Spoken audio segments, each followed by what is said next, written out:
듣고 짧은 시간에 최대한 많은 것을 꼭 알아야 될 필수적인 것을 제가 이렇게 나누려고 욕심을 많이 부렸어요. 그래서 하나님께서는 또 많은 은혜도 주셨습니다. 그런데 올해는 기도하면서 그런 마음을 주세요. 제가 아무리 최선을 다하고 많이 전해도 제가 전하고자 하는 걸 다 전할 수도 없고 그 의미를 다 깨달을 수도 없더라고요. 여러분들이 개인적으로 이 말씀을, 교재를 여러분에게 드렸는데 교재를 가지고 집에서 여러분들이 많이 연구를 하고 사모하는 일을 하셔야지 돼요. 이번에는 참석하지 못하신 분이 계십니다. 그분은 늘 참석하시는 분인데 첫 번째, 두 번째, 세 번째 참석했을 때는 뭔 소리인지를 모르겠더래요. 근데 네 번? 그러니까 뭔가 알아듣겠고 다섯 번 들으니까는 이게 그런 거로구나. 그랬더니 요즘은 뭐라 그러는지 알아요? 이제 목사님이 말씀하시면 그게 뭔지 진짜 알겠어요. 그러면서요. 그전에는 괜히 이 목사님 만나가지고 내 인생 조졌다고 그러더니 이제는 너무너무 행복해하는 그런 집사님이 계십니다. 이번 시간에 제가 은혜를 다 드릴 수도 없고 여러분이 아무리 은혜를 입고자 힘써도 다 깨달을 수가 없어요.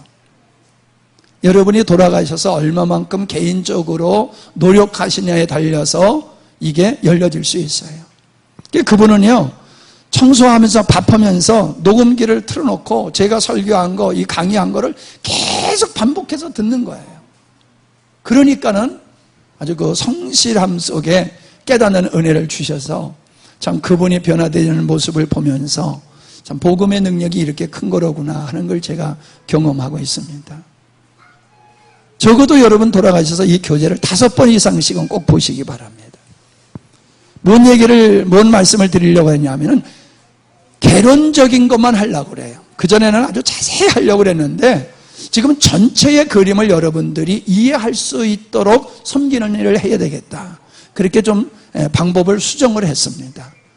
그래서 자세히는 하지 않지만은 전체 그림을 여러분이 이해할 수 있도록 좀 섬겨보려고 하고 있으니까 그렇게 이해하시고 여러분들이 집에 가서 반드시 5번 이상은 정독으로, 그것도 정독으로 5번 이상은 읽으시기를 바랍니다. 말씀을 듣고 가서 읽으시면은 이해가 될 거예요. 근데 말씀을 듣지 않고 가서 읽으시면은 말씀의 의미를 못 깨달아요. 많은 분들이 교재 달라고 그래서 교재를 주면은 그래요. 뭔 소리인지를 모르겠다고요. 그래요. 그러니까 여러분들이 제가 그렇게 섬기려고 하니까는 그렇게 여러분들이 협조해 주시면은 큰 은혜가 될 줄로 믿습니다. 헌금해서 기도하도록 하겠습니다. 교재를 다 받으셨죠? 이게 칠판에 쓰는 거 왜 없어?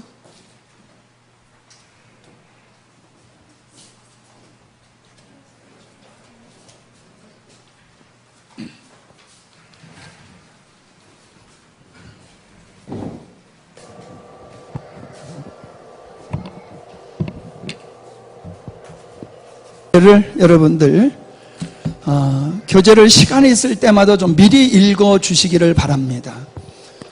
미리 읽고 여러분들이 말씀을 들으시면은 훨씬 이해가 되리라고 생각합니다.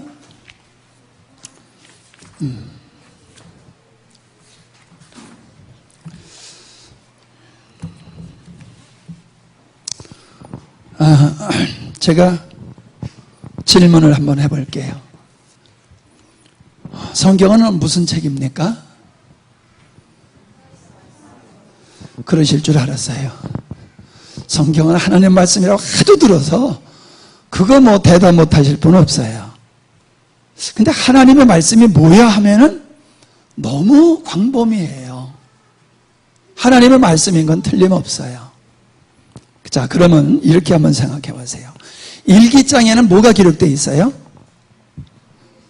우리 주일학교들 일기장에는 뭐가 기록되어 있어요? 오늘 하루 산 삶이 기록되어 있죠? 일기장에. 자, 우리 사업하시는 집사님들 계약서에는 뭐가 기록되어 있습니까? 계약 내용이 기록되어 있겠지요. 그죠? 예. 자, 자서전에는 그 사람이 살아온 일대기가 다 거기 기록되어 있을 것입니다. 똑같은 종이지만은 그 종이에 설계도가 있습니다. 이 집을 어떻게 질 거냐라고 하는 그 계획이 설계도로 그려져 있어요. 설계도 없이 집을 질 수가 없습니다. 조그마한 원두막을 짓더라도 설계도가 있어야지 돼요.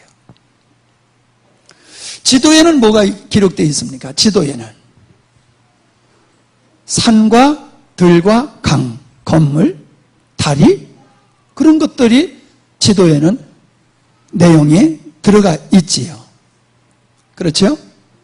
예. 똑같은 종이인데 거기에 무엇을 기록했느냐에 달려서 그 종이의 가치는 엄청나게 달라지잖아요. 성경은 하나님의 말씀인 게 맞아요. 근데 너무나 우리는 막연하게 그냥 하나님 말씀한 걸 기록한 거야 라고 하는데 그 말은 틀린 얘기는 아니지만 정확한 대답은 아닌 것 같아요. 자, 역사를 성경으로, 영어로 뭐라고 그러죠? 히스토리라고 그러죠? 그 얘기는 무슨 얘기예요? 역사라고 하는 것은 그분의 이야기라는 거예요. 역사가. 그분의 이야기.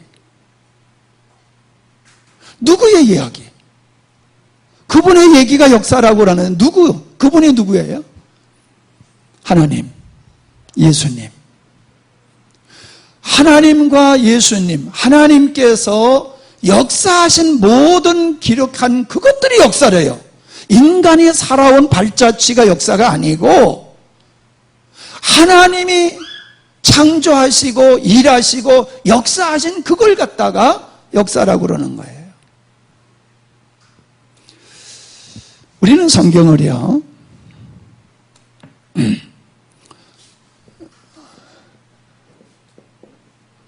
성경에는 하나님께서 하신 모든 것들이 기록되어 있어요.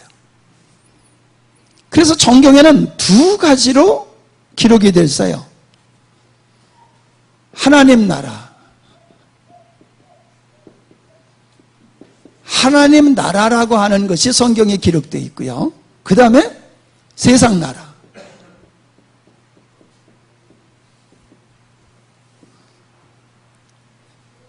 성경에는 큰 맥이 이 두 가지가 흘러가고 있어요. 성경에는 여러 가지 사건들이 기록되어 있어요. 근데 여러 가지 사건들이 있지만은 그 사건 속에 무엇이 담겨져 있느냐 하면 이 둘이에요. 하나님께서 천지를 창조하셨죠. 이 창조하신 우리 하나님은 이 창조를 어떤 의도를 가지시고 창조를 하신 거지요. 그 창조 이후에 역사는 반드시 둘로 나누어져서 역사가 흘러가고 있는 겁니다. 자, 여러분 맨 뒤에를 보시기 바랍니다. 교재 뒤에, 맨 뒤에 교재를 보시기 바랍니다. 거기 그림 도표가 있을 것입니다. 그러니까 성경은 이 두 가지의 맥이 흐르고 있다는 겁니다. 두 가지의 맥이 흐르고 있어요. 그러니까 우리 성경을 사건으로만 보면 안 됩니다. 하나님께서 창조를 의도하신 그 의도가 어떤 것이며 그것이 어떻게 시작되어서 어떻게 진행되어 가지고 어떻게 완성되어지느냐라고 하는 이것이 성경의 맥이 되는 거예요. 이 맥을 우리가 알지 못하고 성경을 읽게 되어지면은 굉장히 혼란과 방황하게 되어 있다라고 하는 겁니다. 이 하나님의 나라라고 하는 이 속에 복음이 담겨져 있는 거예요. 그냥 큰 맥 속에 가장 핵심적인 게 복음이라고 하는 것이 하나님 나라라고 하는 맥 흐름 속에 거기에 들어가 있는 거지요. 그래서 우리는 이걸 반드시 알아야 돼요. 하나님의 나라가 어떻게 시작되어서 어떻게 끝나는가? 세상 나라가 어떻게 시작되어서 세상 나라가 어떻게 끝나는가, 이거를 우리가 알고 성경을 읽고 신앙생활을 해야지 됩니다. 하나님의 창조의 의도를 이루시는 이 복음적인 역사가 무엇인가를 우리가 또한 알아야 됩니다. 이걸 모르고 신앙생활을 하게 되어지면은 우리의 신앙은 건강한 신앙이 될 수가 없고요, 열매 맺는 신앙, 능력 있고 이기는 삶, 그런 신앙생활을 할 수가 없어요. 제가 깨닫기로는 왜 한국교회가 이렇게 혼란스럽고 나약하냐,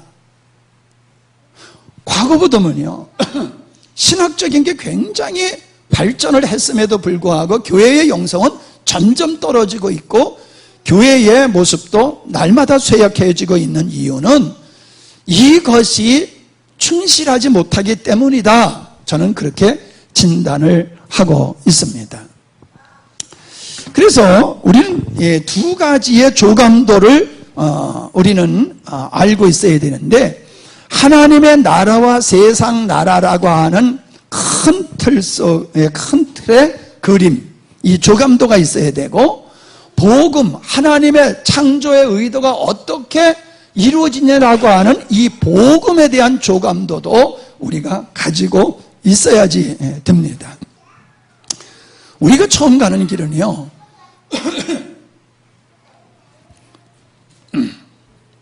우리가 처음 가는 길은 어떻게 갑니까? 반드시 인터넷에서 들어가서 내가 가야 할 길을 미리 다 찾아보고 갑니다. 아니면은 그렇게 하고도 못 믿어오면은 지도를 가지고 가지요. 지도를 가지고 가요. 지도 없이 처음 가는 길을 가는 사람은 없을 거예요. 가면 갈 수 있지요. 가면서 물어 가면 갈 수는 있겠지요. 그러나 그것이 얼마나 위험하고 어리석은 것이냐는 건 우리가 다 압니다.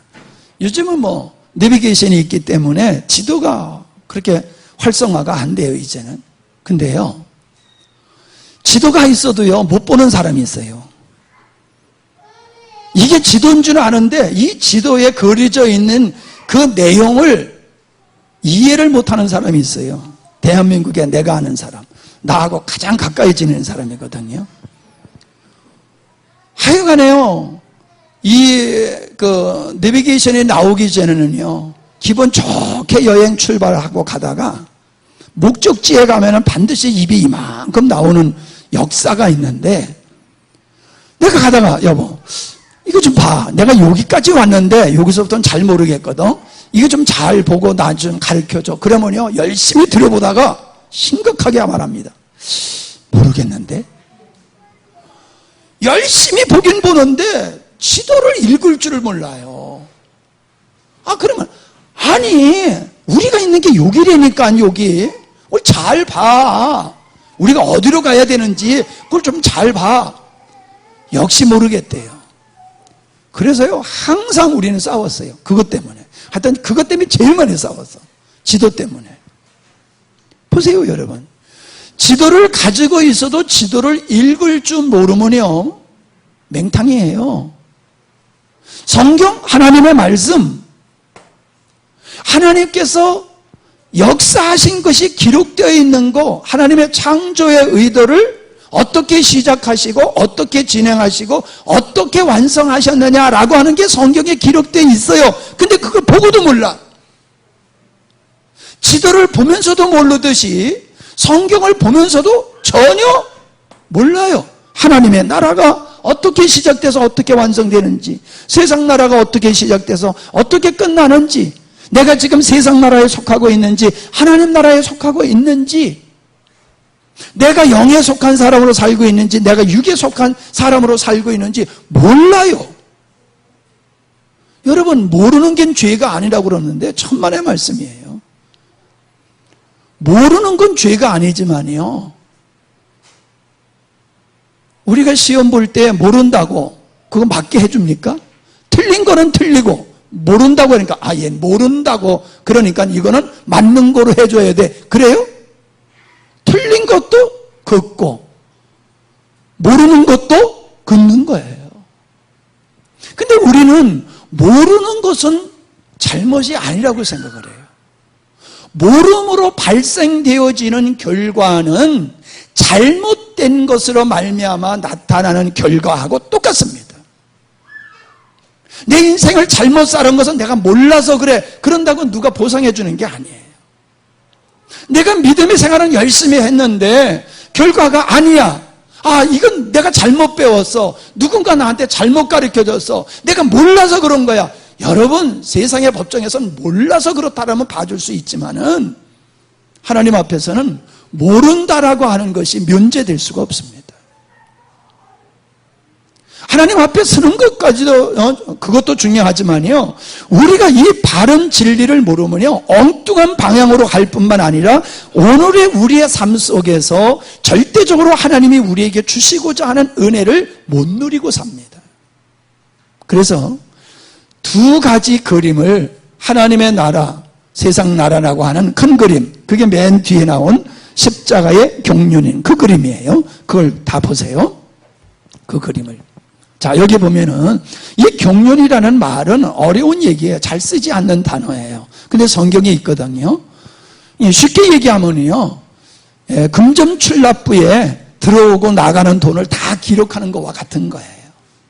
그냥 다시 설명하면요, 하나님께서 천지창조를 의도하신 그 천지창조의 의도가 무엇이며 그 의도를 이루시기 위해서 하나님은 어떤 역사를 해오셨는가, 그것을 이루기 위해서 예수님이 어떤 일을 하셨는가, 이런 것들을 우리가 반드시 알아야 되는데, 자, 여기 보면은 십자가가 있는 사람이 있지요. 여기 하나님이라고 생각하면 될 것 같아요. 뭐 하나님이라고 생각해도 괜찮고, 요 시작점이 거기니까 이제 나중에는 이게 하나님이 아니고 구원받은 하나님의 백성들인데, 영원하신 하나님께서 어느 시점에서 어떤 목적을 가지시고 어떤 의도를 가지시고 계획을 하셨어요. 계획을. 그게 창조의 의도예요. 그것을 이루시는 게 경륜이란 말이에요. 하나님의 창조의 의도를 이루시는 전 과정을 경륜이다. 우리가 많이 듣는 용어로 얘기하면 섭니다. 그 말을 뜻하고 같은 겁니다. 그 창조의 의도가 뭐냐? 나중에 이제 설명을 자세히 할 겁니다. 예수님을 닮은 많은 아들들을 얻는 것이 하나님의 창조의 의도예요. 자, 그런데 그런 목적을 가지고 천지 만물을 창조하셨어요. 화살표가 맨 위로 올라갑니다. 그죠? 보이죠? 예. 보여요? 예. 자, 천지 창조를 하셨어요. 그리고 아담과 하와를 만드셨어요. 자, 아담은 아들의 예표고 하와는 교회의 예표인데, 이 아담, 인류의 시조인 아담이 타락을 하게 되어지지요. 그 범죄, 타락 본질, 그것이 뭐냐면 같이 읽어볼까요? 시작. 하나님을 떠난 자율적 존재로 죄인됨. 이게 타락이에요. 타락이라고 하는 것은 도덕과 윤리적인 타락을 우리는 늘 생각을 하는데, 성경 아담의 타락은 윤리적인 타락이 아니에요. 무슨 타락? 하나님을 떠나서 자기 스스로 살아가는, 자율적으로 살아가는 존재의 삶이 타락이다. 이거 굉장히 의미가 깊은 이야기들입니다. 그냥 휙 지나가면 안 됩니다. 나중에 또 설명을 하겠지만요. 자, 여기에서 결국 세상 나라와 하나님의 나라와 세상 나라가 시작이 되는 거예요. 그러니까 아담이 범죄한 후로 아벨이 죽고 대신 셋이 나오지요. 그래서 아벨의 신앙, 셋의 신앙을 따라서 그들의 문화와 그들의 신앙을 쫓아서 사는 사람들을 가리켜서 하나님의 나라다, 그렇게 얘기하는 거고요. 아벨을 죽인 가인은 그 아버지가 범죄한 그 죄의 속성을 따라서 하나님을 부정하고 자기가 목적된 삶을 살기 시작하는 거예요. 성경의 삶의 원리가 아니라 인간 스스로가 삶의 원리를 정해놓고 자기 힘으로 자기를 위한 나라들을 만들어 살아가는 그 나라를 가리켜서 세상 나라다라고 하는 거예요. 세상 나라. 그래서 여기 보면 그 회색으로 이렇게 화살표가 되어 있죠. 이게 세상 나라예요. 세상 나라 속에 하나님은 창조의 의도를 이루시기 위해서 구원의 역사라고 하는, 구원이라고 하는 그런 역사를 하시게 되어지는 거지요. 그래서 결국은 구약이라고 하는 것은 예수님이 오셔서 창조의 목적을 이룰 것에 대한 모형으로서 구약이 있는 거고요. 예수님이 오심으로 말미암아 모형으로만 있던 부분적이었던 하나님의 나라가 이제는 본격적으로 예수 그리스도의 십자가의 사건 이후로 성령이 오심으로 말미암아 하나님의 나라가 이 땅에 존재하게 되는 거지요. 그 하나님의 나라의 백성들은 바로 예수님 믿는 구원받은 하나님의 백성들입니다. 그 안에 이제 설명은 나중에 우리가 이제 공부할 때에 자세히 말씀을 드리도록 할게요. 그러면서 이제 교회 시대가 쭉 이루어져 나가는 겁니다. 교회 시대가 쭉 가는 거예요. 그게 천년 왕국 시대라고 하는 거예요. 천년 왕국 시대를 세대주의자들의 영향을 우리 한국교회가 많이 받아서 천년 왕국 시대를 갖다가 예수님이 오신 후에 천년 동안의 왕국 시대가 있을 것이다, 그렇게 보는데 복음적인 관점에서 보면은 그렇지를 않아요. 바로 교회 시대, 예수님이 이 땅에 오셔서 교회를 세우시고 예수님이 다시금 이 땅에 오실 때까지의 기간을 천년이라고 하는 것으로 상징해서 표현하고, 그 왕국, 천년 왕국이라고 하는 것이 하나님의 나라를 일컫는 것이다 라고 하는 겁니다.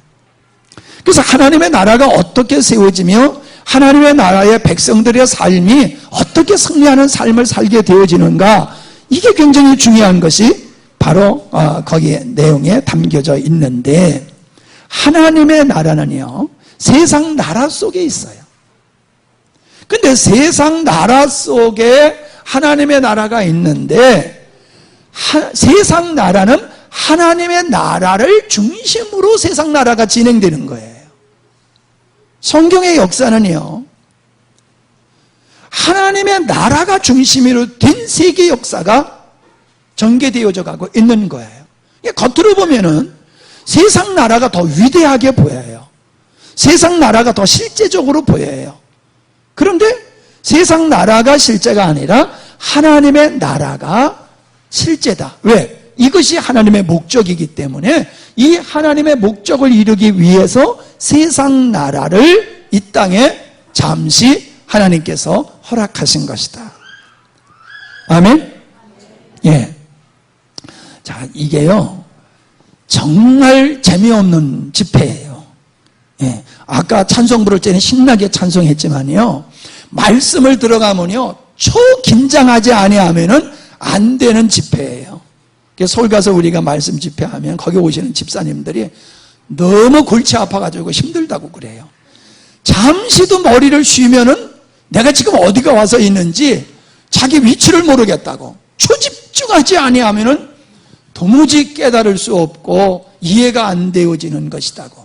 근데 그렇게 또 말씀은 좋다고 그러면서 그런 얘기들을 해요. 여러분 정말 이 집회가요 힘든 집회입니다. 여름이에요. 여름 집회이기 때문에 체력적으로도 굉장히 힘든 그런 시기잖아요. 그리고 말씀도요 그냥 오직 말씀으로만 쭉 가기 때문에 너무 딱딱하고 쉽게 하라고 그러는데, 성경이 쉽게 했으면 나도 쉽게 할 텐데 성경이 어렵게 되다 보니까 나도 어렵게 할 수밖에 없어요. 자, 그래서 여러분 집중하셔야 됩니다. 참여하신 게 중요한 게 아니라 여러분이 집중하지 아니하면은 아무런 의미가 없어요. 자, 그래서 천년 왕국 시대가 끝나게 되어지면요 예수님이 이 땅에 재림하시기 전에 배교의 역사가 집단적으로 일어나게 돼요. 배교의 역사.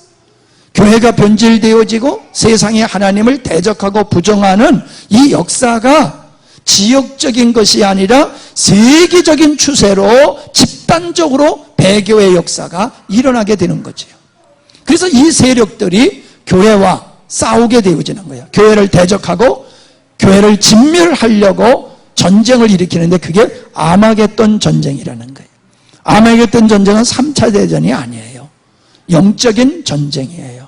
종교 전쟁하고 또 달라요. 세상에 많은 종교 있지만은 종교와 종교가 그렇게 충돌하는 경우가 별로 없어요.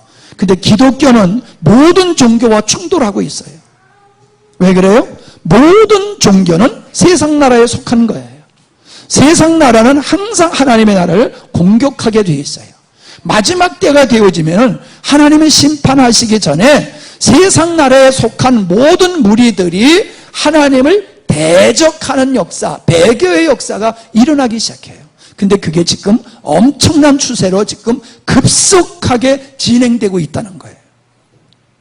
뭐 우리 교회에서 늘 그런 얘기를 해서 좀 익숙할지 모르지만요, 많은 그리스도인들이 이거를 감지를 못하고 있어요. 마지막 시대에 나타나고 있는 이 배교의 역사, 이걸 많은 분들이 캐치를 못하고 있어요.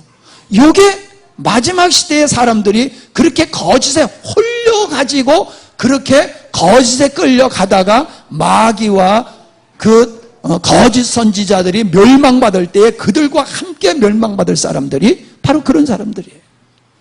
정확하게 여러분, 우리가 이 시대를, 여러분이 이 성경 공부를 다 하고 나면은, 와, 지금 시대가 정말로 마지막 시대로구나, 배교의 역사가 지금 강력하게 일어나고 있구나 라고 하는 것을 여러분이 깨닫게 되면요, 전율이 올 거예요. 참 전율이 올 거예요. 야, 우리가 살고 있는 시대가 바로 이 시대로구나. 그러면서 이 시대를 바라보고 한숨 질 것이 아니라 더 깨어서 믿음의 생활을 정말로 깨어서 믿음의 생활을 바르게 하려고 애쓰게 될 겁니다. 네. 그런 분에게는 우리가 나누는 이 복음의 메시지가 얼마나 은혜롭고 힘이 되는지 몰라요.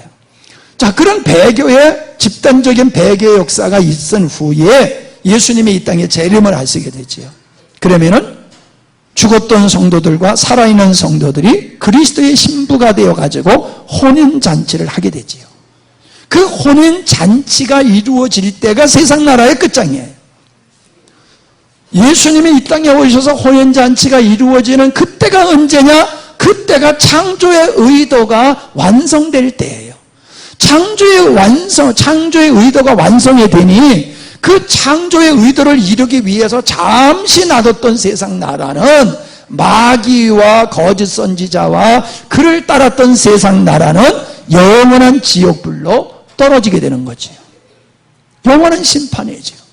그리고 이 하나님의 나라는 처음 땅과 처음 하늘은 없어지고 새 하늘과 새 땅에 전개되어지며 그 새 하늘과 새 땅의 주인공으로 하나님의 나라의 백성들이 들어가게 되는 것이, 이게 바로 창조의 완성이고, 그리고 이것이 영원한 하나님의 나라에 우리가 들어가는 것이다 라고 하는 거예요.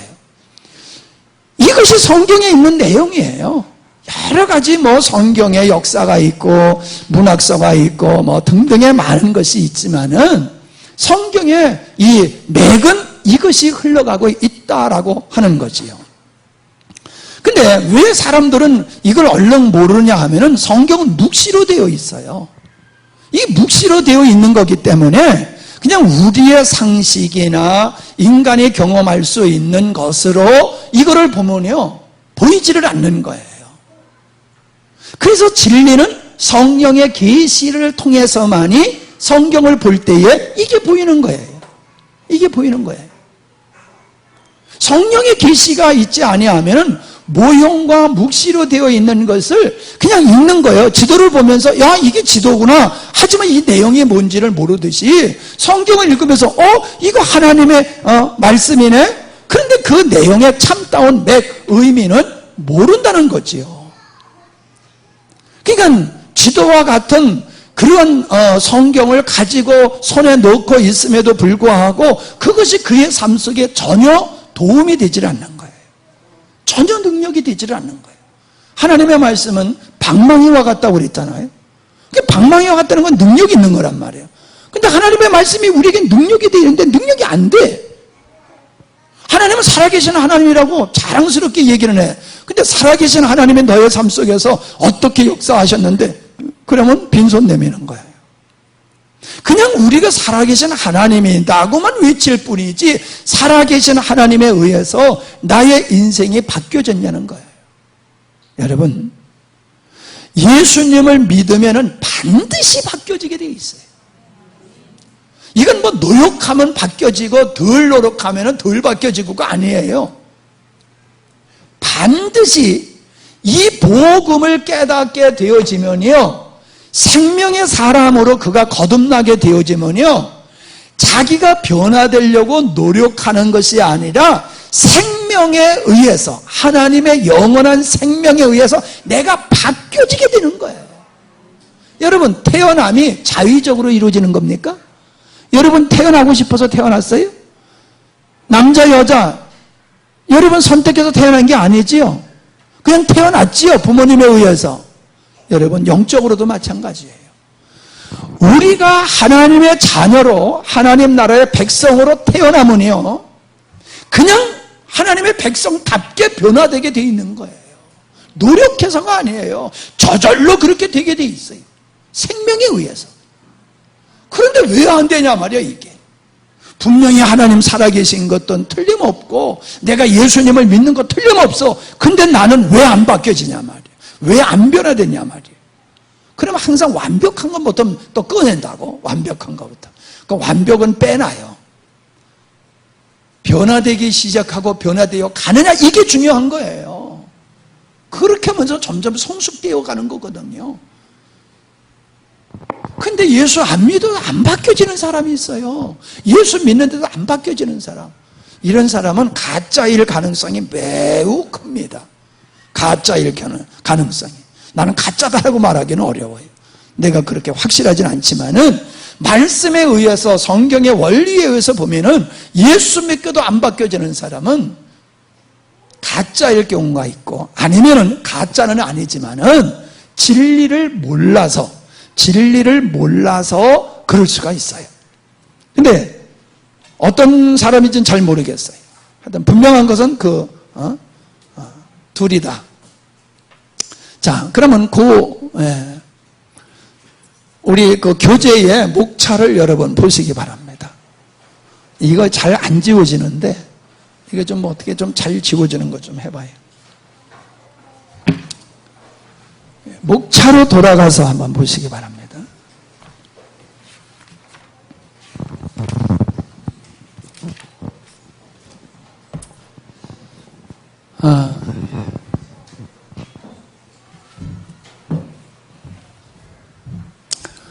거기 보면은, 목차를 보면은요, 거짓 믿음, 2장의 구멍난 복음, 그 다음에 거짓 신앙 체계, 관점 포인트, 참신앙의 증표, 하나님의 창조의 의도, 5장, 6장, 창조 사역 속의 복음, 그럼 7장, 창조 의도의 조감도, 8장, 죄란 무엇인가, 9장, 자기 부인, 10장, 하나님의 지인 연합의 원리, 11장, 주 안에 거하는 길, 12장, 혼합금지, 13장, 미혹받지 말라, 이렇게 되어 있죠. 자, 여기서요, 이 거짓 믿음과 구멍난 복음과 거짓 신앙 체계라고 하는 것은 우리가 지금 정상적인 믿음의 생활을 하고 있는가 하는 걸 돌아보는 거예요. 여러분이 이 시간을 통해서, 요게 지난 집회에 요거만 했거든요. 근데 오늘은 요거까지 해서 끝까지 할 거예요. 끝까지 할 거예요.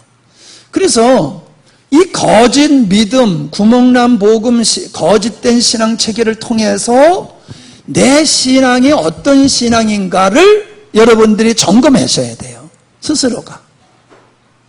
이것을 통해서 여러분이 여러분의 신앙을 평가하시게 될 거예요. 그러면은 반드시 문제가 발생해요. 야, 이거 심각한데? 야, 이건 문제가 있는데? 아, 이유를 알겠어. 그럼 어떻게 해야지? 어떻게 해야지 그러면 우리가 거짓 믿음에서 참 믿음으로, 그 다음에 구멍난 복음이 아니라 온전한 복음으로, 거짓 신앙 체계가 아닌 참다운 신앙 체계로 어떻게 넘어가야 되느냐라고 하는 로마서 7장에 오라 나는 곤고한 사람이로다, 이 사망에서 누가 나를 건져낼까라고 하는 그 질문과 같이 이 3장까지를 통해서 야, 난 진짜 하나님의 은혜가 아니면 안 되겠구나. 어떻게 내가 하나님의 은혜를 입어야지 이 세상에서 내가 제대로 예수님 믿고 하나님의 나라에 영광스럽게 갈 수 있을까? 이런 질문, 그 질문이 생기게 되는 거예요. 바로 그런 질문하는 사람한테 5장서부터 말씀이 이게 이제 들어가게 되는 거예요. 그래서 이 4장의 참신앙의 증포라고 하는 것은 많이 있겠지만 제 나름대로 4가지만 선정해서 여기서 거론하고 있는 것은 대표적인 것이에요. 아주 본질적인 것이거든요. 참믿음을 가지면 반드시 여기서부터 시작이 되는 거예요. 예. 예수님이 그러셨지요. 환자에게 의원이 필요하듯이 죄인에게 내가 필요하다라고 예수님이 말씀하셨어요. 자, 저를 보세요. 이 복음의 매혹을 느끼고 이 복음이 들려지고 야, 이 복음이 전부야라고 말할 수 있는 사람은 누구냐 하면은 오늘날 우리의 신앙이 이게 정상적인 신앙이 아니로구나, 이걸 비로소 깨닫는 사람이 이 온전한 복음에 대한 목마름이 생기게 되는 거예요. 내가 지금 신앙생활을 가라지같이 하고 있으면서도 내가 제대로 믿음의 생활하고 있는 줄로 착각하는 사람, 그런 사람은요, 아니 다 아는 얘기인데 그 뭔 소리야, 다 아는 얘기인데 뭘 그걸 복음을 들으라고 그래, 그러면서요 별로 관심을 안 가져요. 근데 죄송하지만요, 이제 저도 이렇게 이제 올해 참 이 복음에 대해서 묵상을 하고 믿음의 생활을 집중적으로 이렇게 해오다 보니까요, 이제 보는 눈이 생겨요. 보는 눈이 생겨서 얘기해보면 알아요. 대화를 해보면은 아, 이 사람이 복음을 깨달은 사람이로구나, 아, 이 사람이 생명을 따라서 성령으로 사는 사람이로구나 하는 게 이게 느껴져요. 알게 돼요. 근데 복음을 안다고 자기는 그렇게 말을 하고 목사님 그렇지요 저렇지요. 그런데 이렇게 보면요, 나하고 살아가는 방향이 달라요. 복음이 제시하는 방향으로 가면서 복음을 얘기해야지 복음이 맞는 건데, 입술로는 복음을 얘기하면서 사는 것은 다른 데로 가, 다른 방향으로 가. 그건 복음을 모르는 거예요. 근데 안 돼요. 알지요. 왜요? 들으면 알고, 들으면 배우면 알 수 있고 들으면 알 수 있는 거예요. 근데 이게 복음을 지식으로 아는 것은 지식으로 아는 게 아니에요. 복음을 아는 것은 뭐냐 하면은 복음이 나의 삶이 되어야지 되는 거예요. 누가 나한테 그런 질문을 하더라고요. 뒤에서 이거 짧은 거리인데도 안 보인다고 이걸 높였는데 나는 낮췄으면 좋겠는데 높으니까는 교만해질까봐 내가 지금, 교만해지면 고꾸라지거든. 근데 이제 쓸데없는 소리를 하면 안 되는데. 뭔 얘기했죠 조금 전에? 응?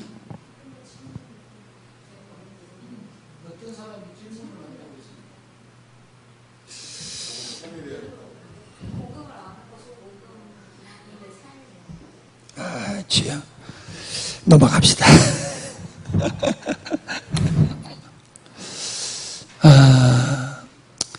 자, 여러분 31페이지를 먼저 보시기 바랍니다. 거기에 관점 포인트가 나와요. 관점 포인트. 제가 제 나름대로 주님이 주시는 은혜 가운데서 이게 다 의미 있게 이게 되어 있는 건데, 이 관점 포인트가 사실은 5장 앞에 이게 있었던 건데 앞에를 첨가하면서 제가 위치를 좀 바꿨어요. 근데 이 관점 포인트를 제일 먼저 다루는 게 좋겠어요. 자, 이 관점 포인트가 굉장히 중요한데요. 우리가 사진을 찍을 때 어디서 찍습니까? 전망 좋은 곳에서 찍지요. 아무 데서나 찍지 않지요. 전망 좋은 곳에서, 이게 전체가 보이는 곳에서 사진을 찍어요. 어디 여행하다 보면은 반드시 사진을 찍는 그 포인트가 있잖아요. 여기 지리산이요. 지리산이 굉장히 커요. 근데 지리산을 한눈에 딱 볼 수 있는 곳이 있어요. 여기서 함양에서 지리산으로 넘어가는 그 제1관문이라고 있는데, 그거 넘어가서 보면요, 지리산이 이쪽 천왕봉부터요 노고단까지가 전체가 다 이렇게 보여요. 평풍 펴놓은 것 같이 이렇게 다 볼 수가 있어요. 거기 가보면은 너무 참, 조망권이 너무 좋지요.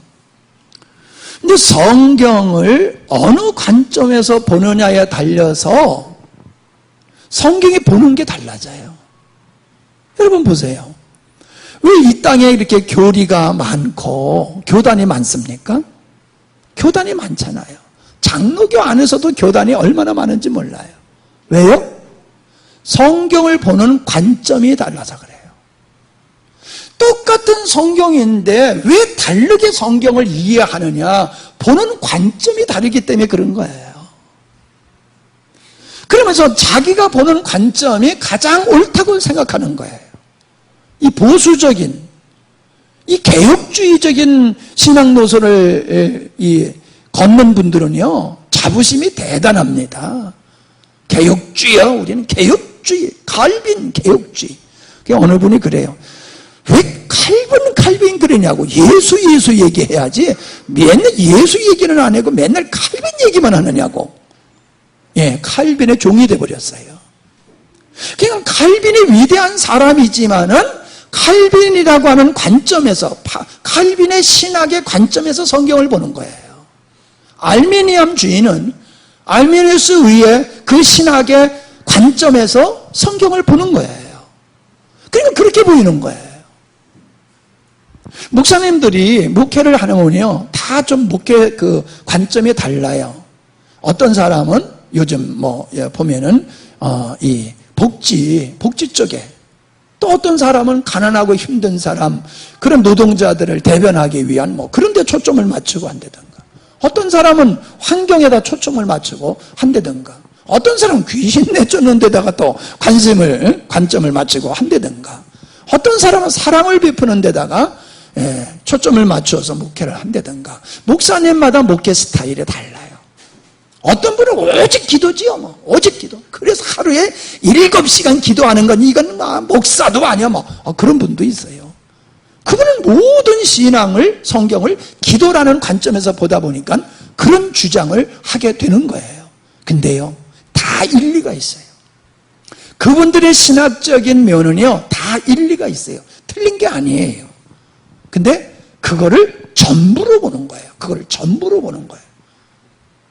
근데 저는 그렇게 그런 그 부분적인 것을 전부로 보는 것은 잘못된 거다. 틀린 건 아니지만은 이게 잘못된 관점이다. 저는 그렇게 보는데, 성경은 반드시 하나님의 말씀, 하나님의 역사이기 때문에 하나님의 관점에서 성경은 읽어야 된다는 거죠.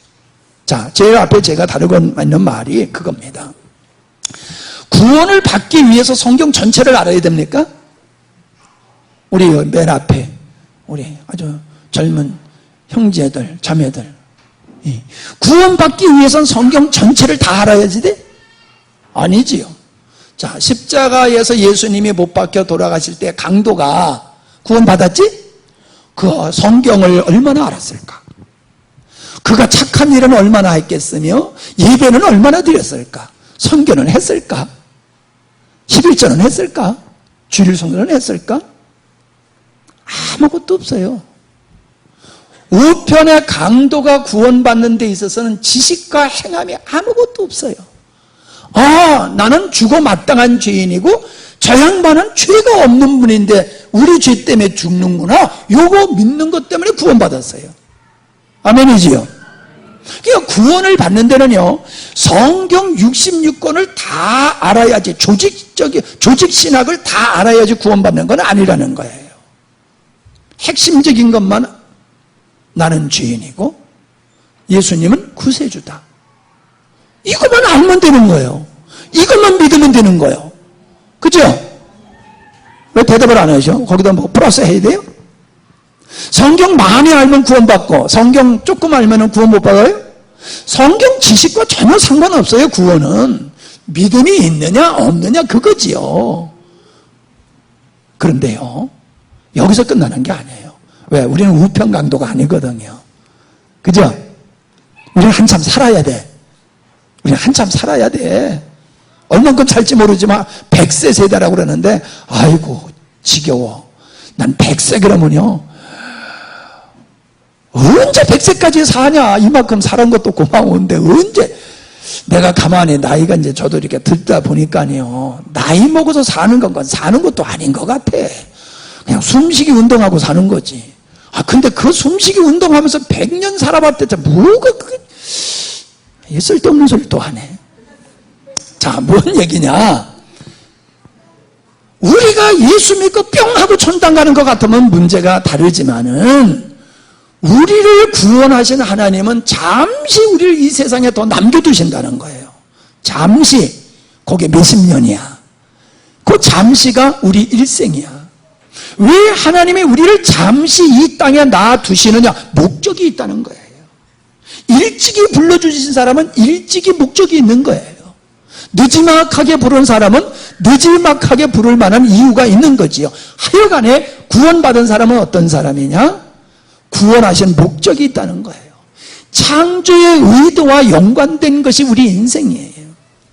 그러니까 하나님의 창조의 목적과 구원을 완성하기 위해서는, 저 뒤에 오신 분 편안히 앉으시도록 안내를 좀 해줘요.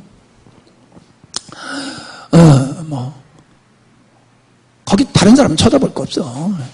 여러분들은 절 좀 봐요.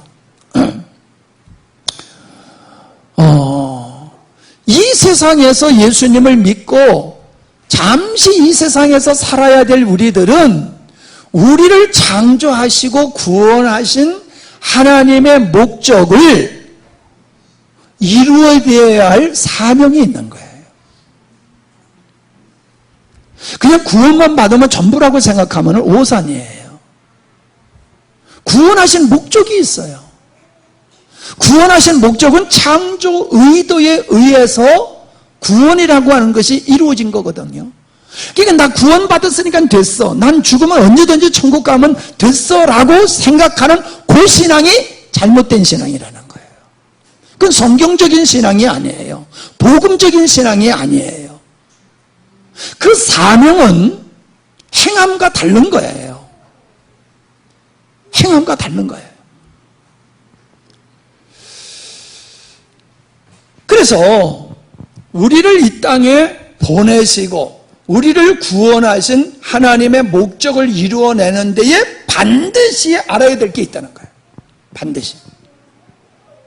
구원받기 위해서는 반드시 내가 죄인임을 알아야 되고 예수님이 구세주인 것을 반드시 알아야 되듯이 우리가 이 땅에서 나를 창조하시고 구원하신 아버지 목적을 이루어 드리는 게 우리의 삶의 본질인데, 그러기 위해서는 반드시 알아야 할 진리가 있어요. 그거를 모르면은 눈 감고 게임하는 거하고 똑같은 거예요. 그것을 베드로후서 1장 9절에는 영적 소경이라고 얘기를 하고 있어요. 영적 소경. 예수 믿으면 사람이 변화되게 돼 있어. 그 앞에 보면요, 사람이 변화된 삶을 얘기해요.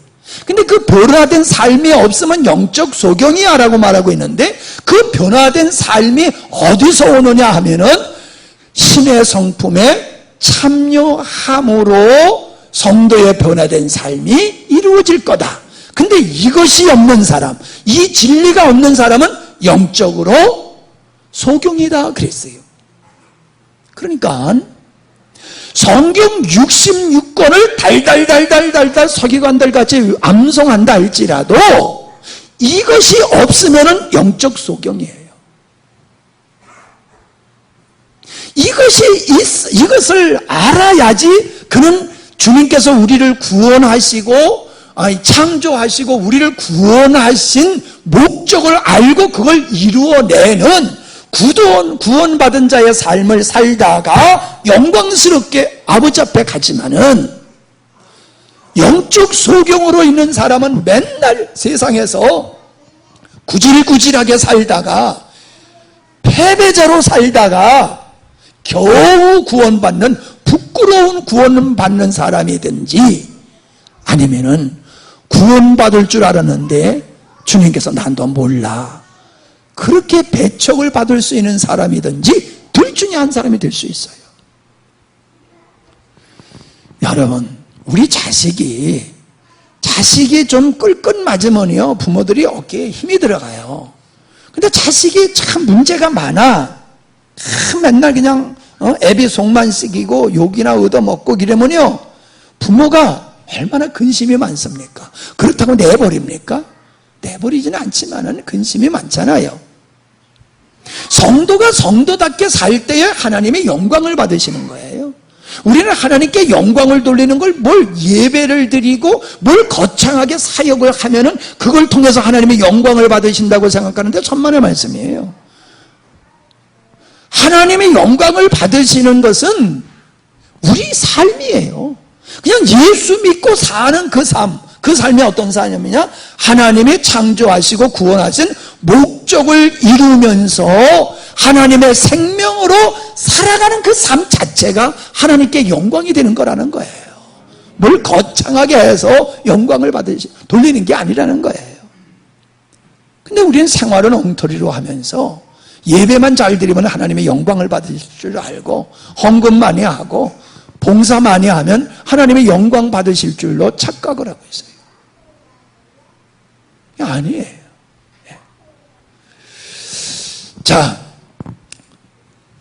하나님이 왜 창조하셨으며 왜 구원하셨으며 예수님의 십자가와 부활의 복음이 무엇이며 옛사람은 무엇이며 새사람은 어떻게 되는 것이며 어떻게 새사람의 삶이 어떤 원리에 의해서 새로운 새사람의 삶이 승리의 삶이 될 수 있느냐, 이거를 반드시 알아야 돼요.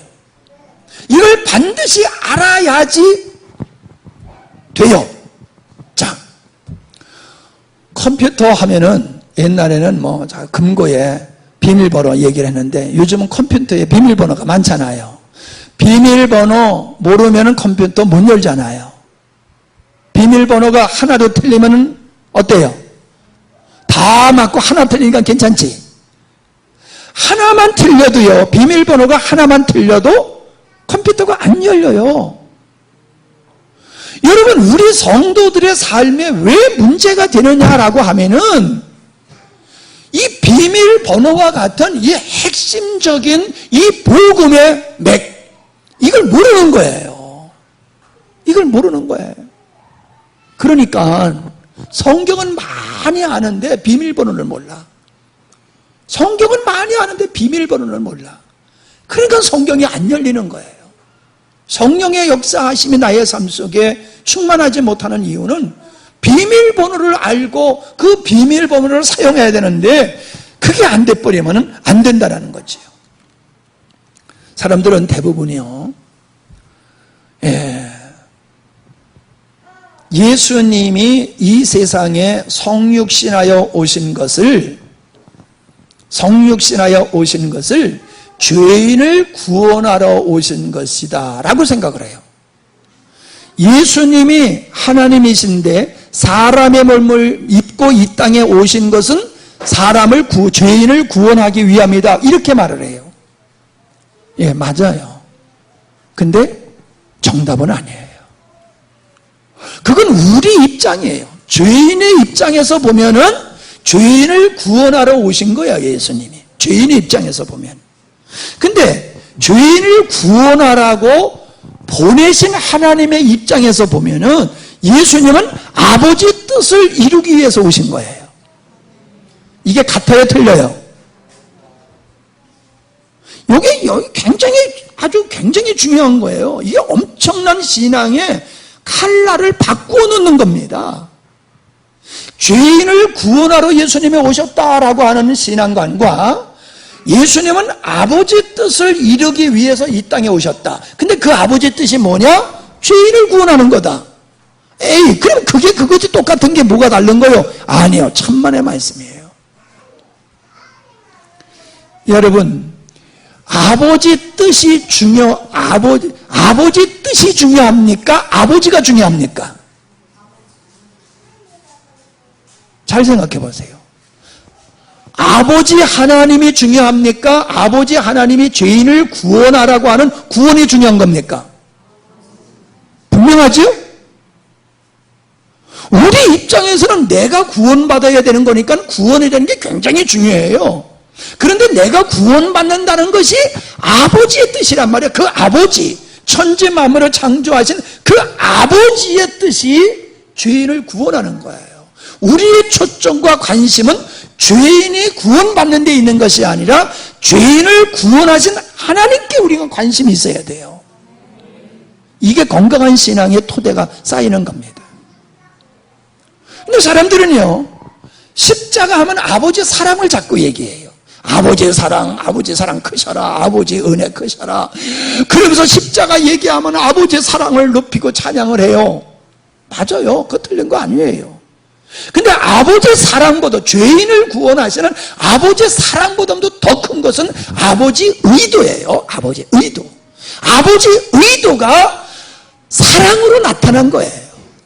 아버지의 거룩하심과 의로우심이 사랑과 구원으로 나타난 거예요. 사람들은 나타난 현상만 귀한 것으로 알지 그 현상의 주인공과 본체이신 하나님에 대해서는 사람들이 잘 모르고 관심도 없어요. 그러니까 신앙이 이게 잘못된 신앙의 체계가 되어 있기 때문이다 라고 하는 겁니다. 자, 여러분 열심히 잘 들어주셨지만은 좀 쉬는 시간을 10분 갖고 하도록 하겠습니다. 이제 거짓 믿음에 대한 말씀을 나누게 됩니다. 여러분이 같이 생각하시면서 들으셔야 됩니다. 여러분이 생각 안 하고 들으시면은 안 돼요. 같이 생각하시면서 들으셔야 돼요. 자, 행함이 없는 믿음은 어떤 믿음이라고 그랬습니까? 죽은 믿음이라고 그랬죠? 그러니까 여러분 굉장히 확 기가 죽지요. 나 행함이 이 정도 가지고 내가 내 믿음을 인정받을 수 있나? 이런 생각들을 가지실 거예요. 근데 그건 잘못된 것이고요. 분명한 것은 믿음이 아닌 것이 있다는 거예요. 행함이 없는 믿음은 죽은 믿음이라고 하는 것은 거짓된 믿음을 얘기하는 것이거든요. 바른 믿음을 뭐냐라고 하는 것과 이제 연결해서 우리가 생각해야 되는데, 거짓 믿음이라고 하는 것은 하나님이 인정하는 믿음이 아니에요. 내가 인정하는 믿음이지, 사람이 인정하는 믿음이지, 하나님이 인정하는 믿음이 아니에요. 자, 요한복음 8장에 보면요, 요한복음 8장 31절에 보면은 자기를 믿는 유대인들이 나옵니다. 자, 바리새인들이 자기를 믿었지요? 바리새인들이 나는 11조를 드리고 금식 기도를 하고 남의 것을 토생질하지 아니하고 못된 짓 하지 아니하고 그런 자랑을 하잖아요. 그게 뭐예요? 자기를 믿는 거예요. 나는 이렇게 멋지게 예수 믿고 있어. 나는 이렇게 멋지게 살고 있어. 그 자기를 믿는 거예요. 그러니까 어떤 그 사람들이 볼 때에 굉장한 어떤 삶이 없이는 그렇게 말할 수 없겠죠. 자기 스스로가. 근데 유대인들은 그럴만 했어요. 근데 예수님이 그런 유대인들, 자기를 믿는 유대인들을 가리켜서 뭐라고 그러셨냐 하면은, 너 자유함이 필요해. 자유함. 그러니까 우리가 언제 종되었느냐? 아브라함이 우리 조상이지 않느냐? 그러니까 예수님이, 야, 네 조상이 아브라함이라고? 근데 왜 너는 마귀 짓을 하고 있냐? 네가 아브라함이 네 믿음의 조상이면 아브라함의 행위를 해야 되는데 너는 마귀 짓을 하고 있어. 마귀가 하는 짓을. 그 말은 뭐예요? 너 마귀야 그러는 거예요. 너 마귀야. 여러분, 유대인들이 얼마나 그 자부심이 대단합니까? 그리고 종교적인 열심이 얼마나 대단합니까? 그런 사람들을 향해서 예수님이 너 마귀 새끼야, 너 자유함이 필요해 라고 말씀을 하고 계시는 거예요. 자, 그런 사람이 있었어요, 성경에. 자, 7장에 마태복음 7장에 가보면요, 거기 보면은 몇 종류가 나오지요. 거기 보면은 좁은 문 얘기, 넓은 문 얘기가 나오지요. 그 다음에 거짓 선지자와 참 선지자 얘기가 나와요. 그 다음에 주의 주여 주여 하면서 주님의 일을 많이 했으나 나는 널 도무지 모른다라고 하면서 불법을 행한 자야 라고 하면서 쫓아버리는 말씀이 거기 나오지요. 그리고 거기 또 뭐가 나오냐면 모래 위에 집을 짓는 자와 반석 위에 집을 짓는 자에 대한 얘기가 나옵니다. 결론적으로 아름다운 열매를 맺지 않은 나무마다 찍혀 불에 던지우리라 라고 말씀하셨고요. 그때에 내가 그들에게 밝히 말하되 내가 너희를 도무지 알지 못하니 불법을 행한 자들아, 내가 도무지 너를 알지 못하니 불법을 행한 자들아 내게서 떠나가라. 얼마나 참 무서운 말씀입니까? 그 다음에 26절과 27절에 보면은 모래 위에 지은 집은 어리석은 사람이다. 비가 내리고 바람이 불고 창수가 나면 집이 무너진다 라고 얘기를 하고 있어요. 또 넓은 문, 넓은 길로 가는 자의 마지막은 멸망이다 라고 말씀하고 있어요. 자, 그냥 있구나, 이런 말씀이 있네 이러면은 이게 성경을 제대로 못 보는 거예요. 자, 먼저 거짓 선지자는 왜 거짓 선지자냐? 거짓 선지자를 얘기할 때에 열매를 가지고 얘기하셨어요. 좋은 열매를 맺으면 좋은 나무, 나쁜 열매를 맺으면 나쁜 나무라는 얘기지요. 그럼 열매가 없다는 얘기는 무슨 얘기예요? 그거는 줄기에 가지가 붙어 있지 않다는 거예요. 그러니까 줄기에 붙어 있지 아니하니까 나무가 열매를 못 맺고 나쁜 열매가 맺는 거예요. 붙어 있는 것이 다른 거예요. 그러니까 뭔 얘기요? 열매가 없다고, 다른 열매가 없다고 저주를 받는 것은 열매를 놓고 저주하는 게 아니라는 거예요. 열매 있고 없음을 놓고 저주하는 게 하는 게 아니에요. 행함이 있고 없음을 놓고 저주하는 게 아니라는 거예요. 줄기에 붙어 있느냐 없느냐 그걸 얘기하는 거예요. 내가 줄기에, 예수 그리스도의 줄기에만 붙어 있어 봐. 그럼 열매가 맺었을 거 아니야. 좋은 열매. 근데 왜 열매가 안 맺어 있어? 왜 못된 열매가 맺었어? 예수와 너 상관없잖아. 그러니까 열매가 없는 거고 엉뚱한 열매를 맺고 있는 거야. 그 얘기란 말이죠. 그가 무슨 얘기를 하느냐, 그게 중요한 게 아니라는 거예요. 어떤 선지자의 역할을 하느냐, 그거 중요한 게 아니라는 거예요. 자, 그 다음에 주여 주여 하는 자마다 천국에 갈 것이 아니라 내 아버지의 뜻대로 행하는 자야 된다. 귀신 내놓고 능력 행하고 선지자 노릇을 했어? 그거 소용없다는 거예요. 아버지의 뜻과 상관없이 예배 드릴 수 있고 아버지의 뜻과 상관없이 선한 사역을 할 수 있고 귀신도 내쫓고 그럴 수 있다는 거예요. 뭘 했느냐 안 했느냐 그걸 물으시는 게 아니에요. 너 아버지 뜻에 맞는 생활을 했어 안 했어? 그걸 지금 따지고 계시는 거예요. 예배 드렸어 안 드렸어? 선한 일 했어 안 했어? 귀신 내쫓았어 안 내쫓았어? 능력 행했어 안 했어? 그걸 물으시는 게 아니에요. 너 아버지 뜻에 따라서 한 거야? 그걸 물어보시는 거예요. 그러니까 아버지 뜻과 상관없는 것 다 무효로 보시는 거예요. 반석 위에 짓는 집, 모래 위에 짓는 집. 모래 위에 짓는 집은 지 맘대로 짓는 거거든요.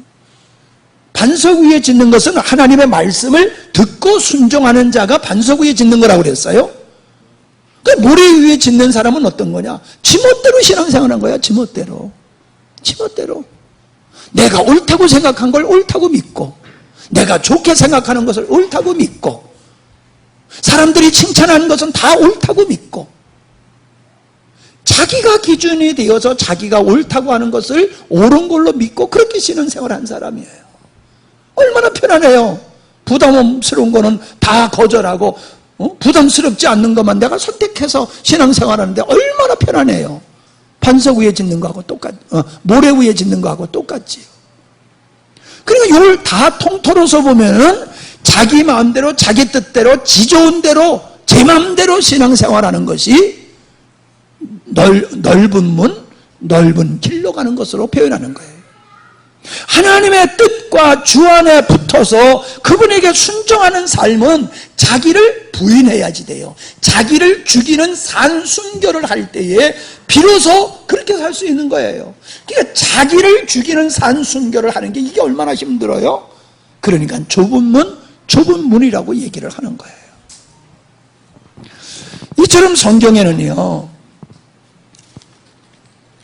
거짓된 믿음을 가지고 자기가 참 믿음의 생활을 하고 있는 줄로 착각하는 사람이 있었다라고 하는 것을 우리에게 분명히 말씀해 주고 있어요.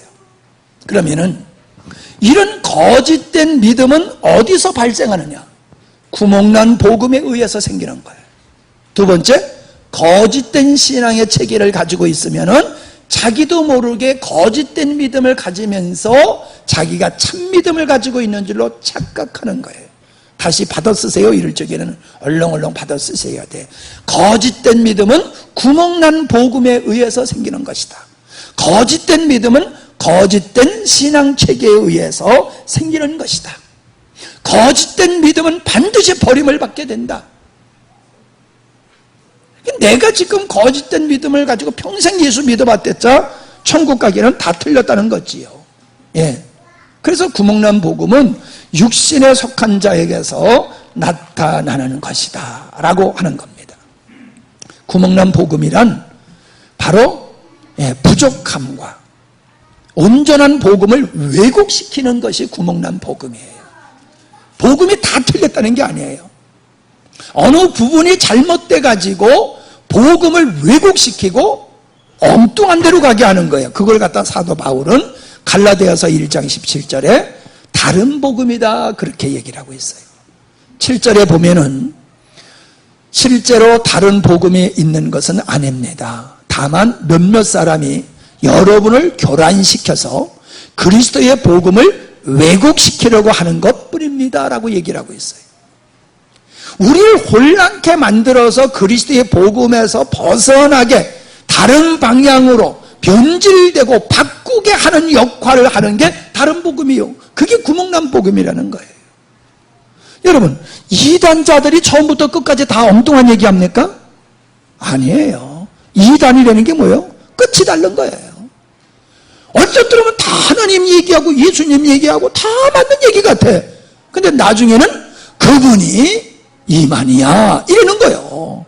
잘 나가다 끝에 가서 예수가 나오는 게 아니라 이만희야가 나오고 엉뚱한 문선명이가 나오고 엉뚱한 사람이 등장하는 거예요. 여러분, 복음이 다 변질됐기 때문에 우리의 삶 속에 능력으로 안 나타나는 게 아니에요. 대부분 맞는 복음을 가지고 있는데 결정적인 어떤 부분이 잘못된 것을 가지고 있으면은 그 잘못된 것 하나 때문에 전체 복음이 무용지물이 되는 거예요. 여러분, 큰 물통에 독 한 방울만 떨고도 그 큰 물통을 먹을 수가 없어요. 물을. 복음이 다 맞지만 어떠한 부분이 독소적인 역할이 딱 있어버리면요, 그 독소적인 역할 하나 때문에 복음 자체가 능력이 나타나지 않는 거예요. 제가 볼 때는요, 우리에게 그런 부분이 있습니다. 근데 몰라요. 그게 모르니까 다 맞는 줄 알고 가는 거예요. 근데 열매가 안 나타나. 희한하다. 왜 열매가 안 나타나지? 열매가 안 나타나니까 더 주님 앞에 매달리기만 하는 거예요. 여러분, 수학에 답이 안 나면 공식을 바꿔야지요. 틀린 공식을 들이대고 밤새워 풀어보세요. 정답이 나오나. 예, 이 거짓된 믿음,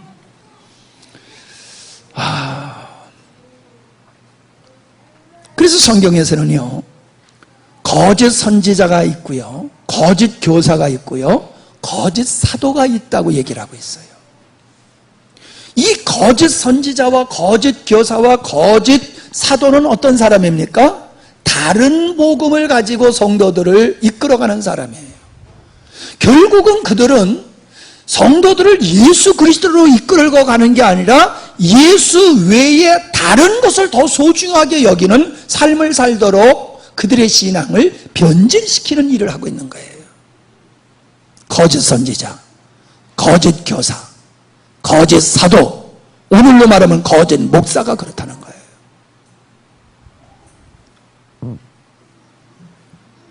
아, 그분도 예수님 얘기하던데요, 뭐. 아, 그분도 하나님 얘기하던데요, 뭐.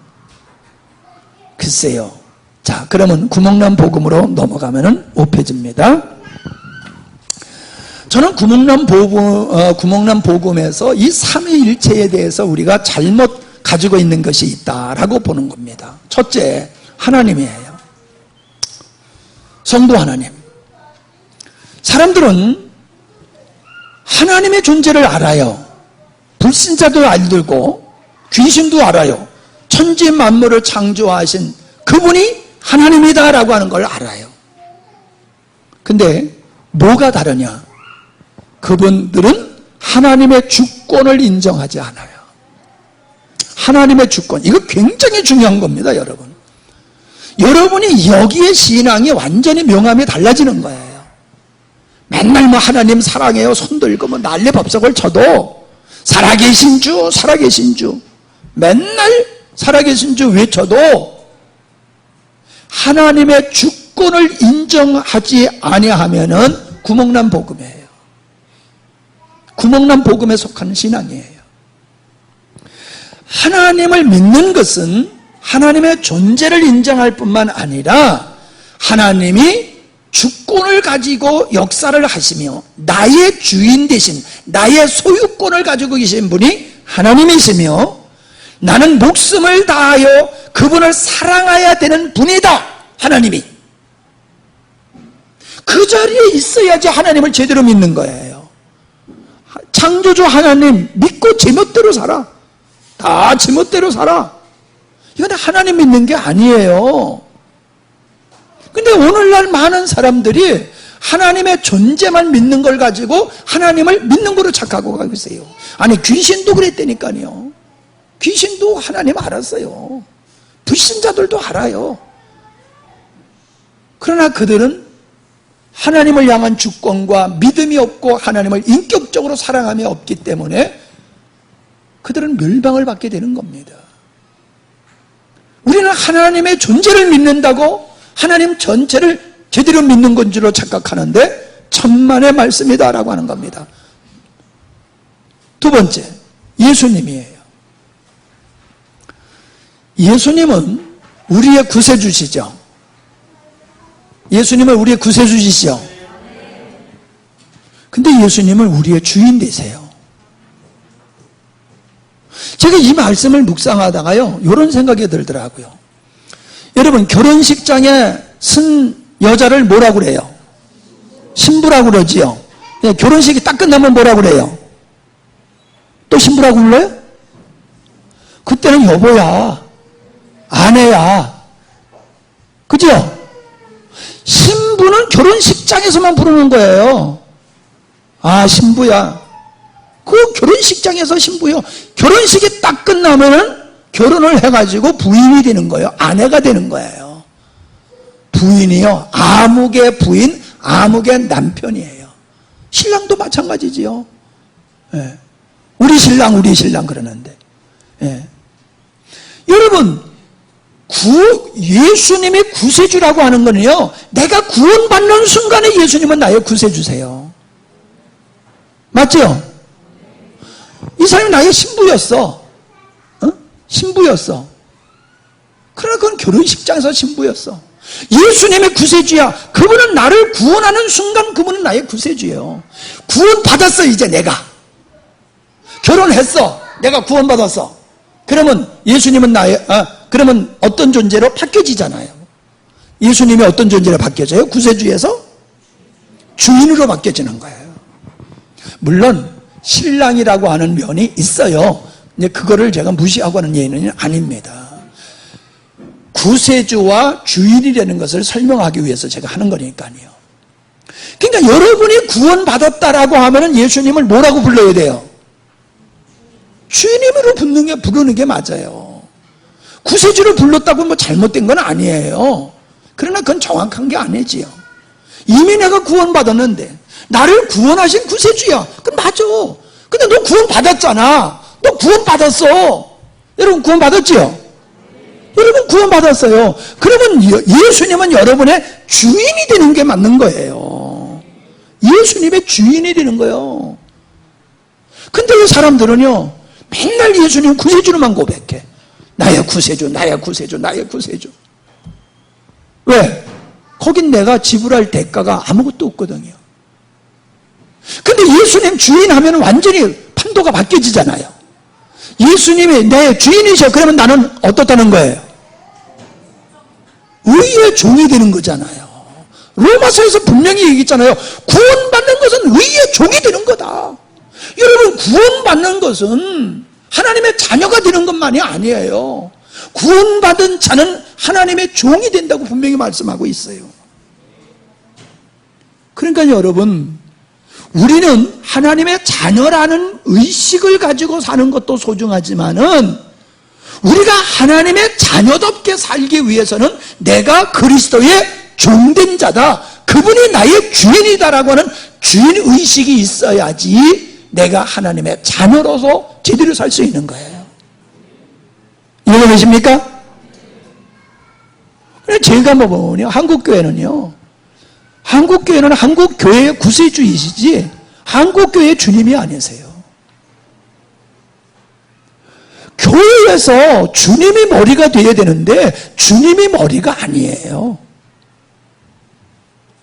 힘 있는 사람이 주인이에요.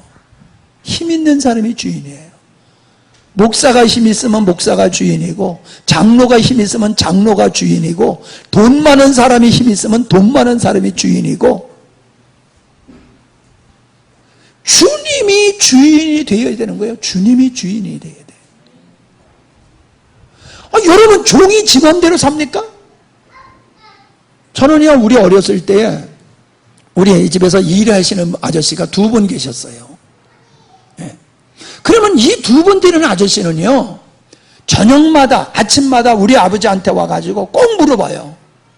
아저씨, 내일 뭘 할까요? 그럼 우리 아버지가 내일 어느 밭에서, 어느 논에서 이런 일을 해라. 그러면요, 아침 새벽에 일찍 일어나서 우리 아버지가 시킨 대로 가서 일해요. 지 멋대로 일 안 해요. 할 줄 몰라서요? 아니에요. 자기가 이 집의 머슴이라는 거예요. 이 집의 머슴. 그렇기 때문에 주인이 시킨 대로 해야 되는 걸 알아요. 지 멋대로 안 해요. 근데 오늘날 성도들은 어찌 예수님을 믿는다고 하면서 지 멋대로 살아가냐 말이에요. 내가 믿고 싶은 대로 믿잖아요. 내가 믿고 싶은 대로. 내가 틀렸어요? 내 말이 틀렸어요? 억지 부리고 있어요? 우리 뭐 어린 학생들은 뭔 소리인지 모르지만 우리 집사님들 이상은 알잖아요. 내 맘대로 예수 믿잖아요. 내 맘대로 예수 믿잖아요. 믿고 싶은 것만 믿고 싶지 않은 걸 안 믿잖아요. 하고 싶은 것만 하지 하기 싫은 건 죽어도 안 하잖아요. 성경이 뭐라고 얘기하든지 목사가 뭐라고 얘기하든지 상관없어. 내가 하고 싶은 대로 예수 믿는 거야. 그 중에 대표적인 거 하나, 나 열받지 말아야 되는데 자꾸 열받네. 우리 진주에서 목회하시는 목사님이 이게 성도가 이제 그 신도시가 돼가지고 혁신도시가 돼가지고 이제 다른 데서 있던 분이 이렇게 그 교회에 오신대요. 그래서 뭐 몇 달 이렇게 교회 와서 예배드리고 대화도 나누고 차도 마시고 이래서 너무 친근해져가지고 그랬대요. 한번 신방 좀 해야 되지 않겠어요? 그랬더니 그 다음 주서부터 얼굴이 안 보이더래요. 신방 좀 하면 어떨까요? 신방 해야 되지 않겠어요? 했더니 그 다음 주서부터 안 보이더라는 거예요. 왜? 왜 창관이야? 왜 창관이야? 내가 와서 예배 드리고 11조하고 감사 헌금하면 됐지 왜 우리 집까지 쳐들어와가지고 나를 괴롭히려고 그래? 나는 내가 알아서 예수 믿을 테니까 상관하지 마시오. 이게 오늘날 성도들의 모습이라는 거예요. 아니라고요?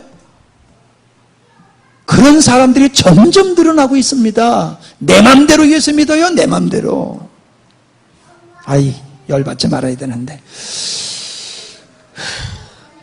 그래서요, 구원을 신앙의 출발점으로 삼는 것은 인본주의의 모습입니다. 그리고 번영신학으로 반대로 가게 돼 있어요. 구원이라고 하는 것을 신앙의 출발지로 삼으면은 반드시 인본주의, 인간의 주인이 중심이 되어지고 번영신앙, 만사형통을 추구하는 신앙으로 가게 되어 있다라고 하는 겁니다. 예수님의 제자들도 예수님을 하나님의 아들로 알았어요. 주는 그리스도시요 살아계신 하나님의 아들이십니다. 멋지게 신앙 고백했어요. 다 떠나도 영생의 말씀에 계시오니 우리가 어디를 가오리까 그렇게 고백을 했어요. 근데 그들이 왜 예수님을 등지고 떠났을까요? 왜 그들이 예수님, 부활하신 예수님한테 찾아와가지고 이스라엘의 회복이 언제입니까? 라고 물었을까요? 그들의 관심은 예수님의 관심에 있는 게 아니었어요. 하나님이 보내신 구세주가 아니라 그들의 구세주는 자기들이 만든 구세주예요. 이게 바른 신앙이 아니잖아요. 예수님을 당한 이스라엘 나라를 회복시키는 자로 그들이 그런 그리스도로 믿었다는 거예요. 그런 메시아로.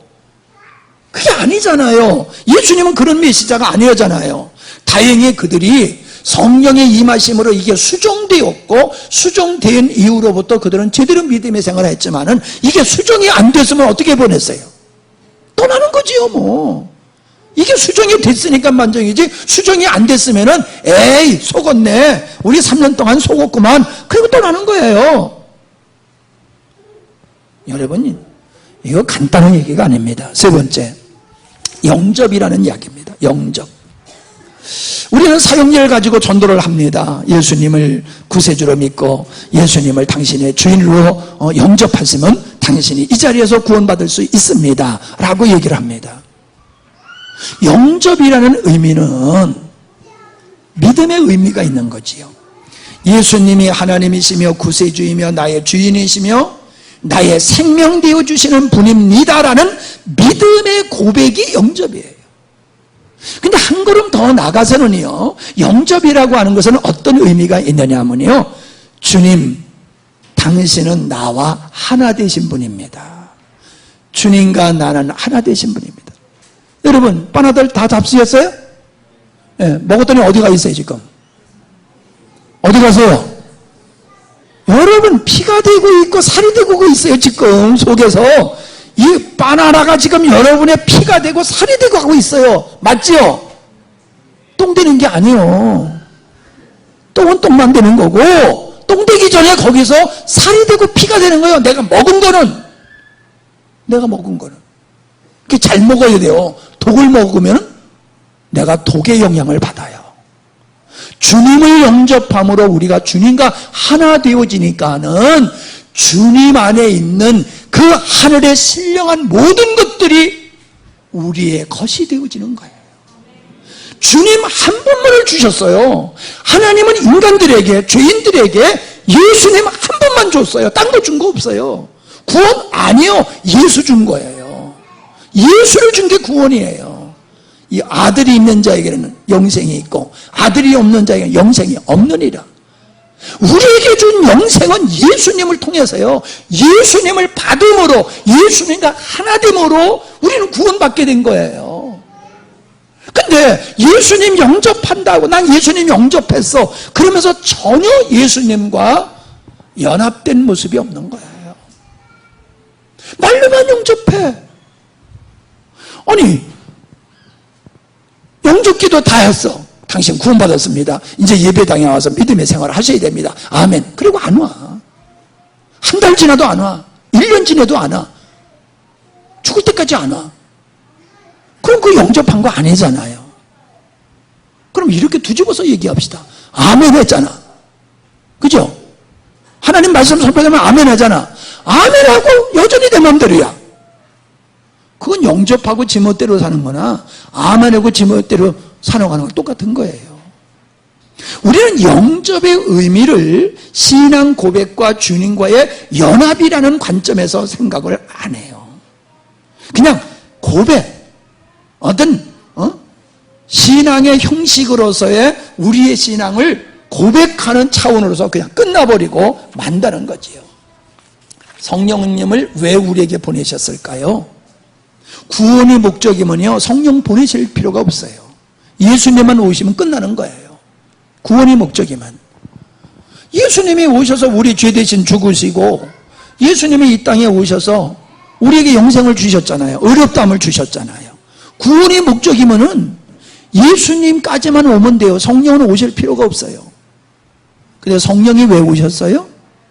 성령이 우리에게 임하심으로 말미암아 그리스도가 우리 안에 있다고 성경은 말하고 있잖아요. 성령이 이 땅에 오시면 우리 안에 하나님의 생명 예수 그리스도를 넣어 주시기 위해서 성령이 오신 거예요. 영접이라고 하는 건 그걸 얘기하는 거예요.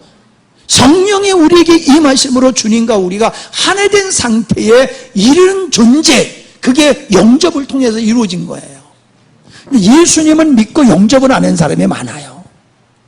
교회에서 예수님은 믿어. 왜? 지옥 가기 싫으니까. 예수님은 믿는데 예수님은 영접을 안 해. 왜? 귀찮아. 이래라 저래라 간섭하니까. 주인 노릇하고 머리 노릇하는 거 나 그 꼴 못 봐줘. 그러니까 예수를 믿어도 예수님을 영접을 안 하고 예수님을 믿는 사람들이 거짓된 믿음이에요. 이게 구멍난 복음이에요. 그런 상태에 있는 것이. 삼위일체에 대해서 말씀을 드렸어요. 자, 그러면 이번에는 지식은 믿음이 아니다라고 하는 부분을 나누도록 하겠습니다. 지식은 믿음이 아니다. 10페이지입니다. 성경 66권을 다 안다 해도 믿음이 없으면은 그 성경을 아는 지식은 무의미하다라고 하는 겁니다. 사단은 예수님을 미혹할 때에, 시험할 때에 성경 말씀을 가지고 시험했어요. 밥 먹으면서 뭐라 그래요? 남의 그릇에 있는 걸 탐내지 말라. 네 유의 것을 탐내지 말라. 그러면서 밥 먹지요. 예? 예.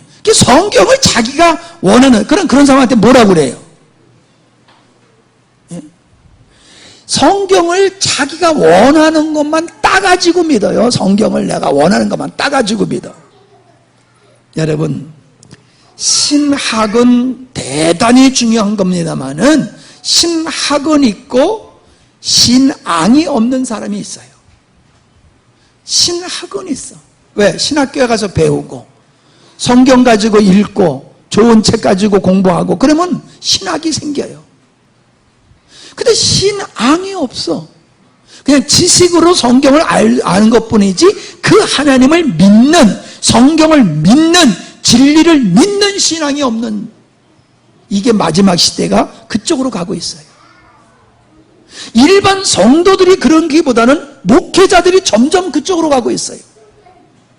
잘못된 미국에서 이상한 신학 공부를 해가지고 들어와서 박사학위 받았다라고 해가지고 한국교회 와서 신학은 이상한 신앙 가리키면서 신앙은 하나도 없는 이런 사람들이 점점 늘어나고 있어요. 점점 늘어나고 있어요. 참, 이거는요 실제로 들은 얘기예요. 자기가 안 믿는 걸 가리키면서 아멘한 성도들 보고 속으로 비웃는다는 거예요. 그냥 직업인이 돼요. 직업인으로서 설교하고 직업인으로서 성경은 가리키지만 이걸 믿지 않는 사람들이 얼마나 많은지 몰라요. 목회자 중에서. 근데 목회자만 그래요? 일반 성도는 더하지요. 하나님의 말씀이라고 그러니까 일단은 아멘 해주죠. 그 말씀이 아멘이면 그대로 살게 되어 있는 거예요. 여러분, 복음이 실제가 되지 못하는 이유는 성령의 나타나심, 성령의 충만함이 없기 때문이에요. 그냥 지식에 머물러 있는 것이지 거기에 성령의 기름 부심이 없기 때문에 그렇다라고 하는 겁니다. 제자들이 예수님이 하나님이시며 메시아인 것을 알았지만 그들은 실패했어요. 그들이 언제 승리했습니까? 성령이 임하심으로 말미암아 그들은 승리의 삶으로 바뀌었어요. 즉 지식이 믿음으로 바뀌었다는 거예요. 지식이 구원해 주는 것이 아니라 믿음이 우리를 구원하는 거예요. 성경 공부 좋지요. 그러나 성경 공부를 통해서 하나님을 알아가는 데 머무르면 안 돼요. 하나님에 대해서 알아가는 데 머무르면 안 돼요. 그분을 알아야 돼. 성경에서 말하고 있는 하나님을 알아가야지, 인격적으로 하나님을 알아가야지 하나님에 대해서 알아가면 소용없어요. 아무리 피자가 맛있다고 피자에 대한 지식이 많이 있어도요, 피자를 먹지 아니하면 소용이 없는 거예요. 우리 부모님들이 자녀 교육 몰라요. 어떻게 교육시키는지 몰라요. 그러나 우리 부모님들은 자녀 교육시키는 지식은 없어도 잘 가르쳤어요. 오늘날 결혼하기 전에 얼마나 많은 책을 보고 부부 세미나 지식이 얼마나 많습니까? 아이들 교육에 대한 재료가 얼마나 많습니까? 근데 애들 버리고 도망가는 이상한 여편네들은 점점 더 늘어나. 예? 지식이 중요한 게 아니란 말이에요. 지식이 믿음이 되지 않으면 안 돼요. 근데 지식을 믿음으로 생각하고 신앙생활은 지식을 쌓는 게 믿음의 생활인 줄 알아. 그래서 열심히 성경 공부, 교회에서 하는 성경 공부 다 참여하고 그것도 모자라니까는 목사님 나 신학할까 봐요. 왜? 나 하나님 더 알고 싶어서요. 이 공부에 미친 사람들이 있어요. 공부가 잘못됐다는 얘기가 아닙니다. 그 지식이 믿음으로 바뀌어지지 아니하면 안 된다, 그 얘기를 제가 하고 있는 겁니다. 그 다음에 성경 66권을 안다 할지라도 하나님의 경륜을 모르면 영적으로 방황하는 방랑자가 되어버리고 맙니다. 열매도 시원찮게 되지요. 아까도 말씀드렸지만 이런 사람을 가리켜서 이 복음의 하나님의 경륜을 모르는 사람을 영적인 소경이라고 했다는 거 아까도 말씀드렸지요. 성경 전체를 아는 것이 중요한 것이 아니라 성경의 맥을 알아야 되고 핵심적인 진리부터 알아가야지 되는 것이다 라고 하는 겁니다. 참된 믿음은 참된 지식에 의해서 행할 수가 있는 거지요. 그러므로 우리는 바른 지식, 바른 신학이 있어야 됩니다. 그래야지 참된 믿음이 될 수가 있는 거예요. 믿음의 승리는, 따라합시다. 믿음의 승리는 바른 신학, 바른 믿음에 의한 것이다. 믿음의 승리는 열정에 의해서 이루어지는 게 아니에요. 바른 신학에 의해서 이루어지는 거예요. 예. 참 제가 이제 이렇게 목회를 하면서요, 이렇게 기도 사역을 할 때 보면은 귀신 들린 자를 위해서 기도하면은 귀신이 쫓겨나가는 역사들이 있어요. 그러면요, 그전에는요, 소리 질러서 제가 귀신 나가라고, 마귀 나가라고 소리 질러서 내쫓았어요. 그냥 얼마나 힘든지 몰라요. 근데 알고 봤더니 그렇게 소리 질릴 필요가 없는 거더라고요. 내게 권세가 있더라고요. 내가 권세 있는 걸 깨닫고 그 권세를 가지고 믿음을 가지고 귀신을 향하여 명령하니까 그냥 슬슬 얘기해도 가요. 슬슬 얘기해도. 근데 신학적으로 모르니까는 뭐 별 이상한 방법을 다 동원해가지고 귀신 내쫓는다고 깔고 앉아가지고 막 내쫓다가 죽이잖아요. 왜 사람을, 기도에다가 왜 사람을 죽여요?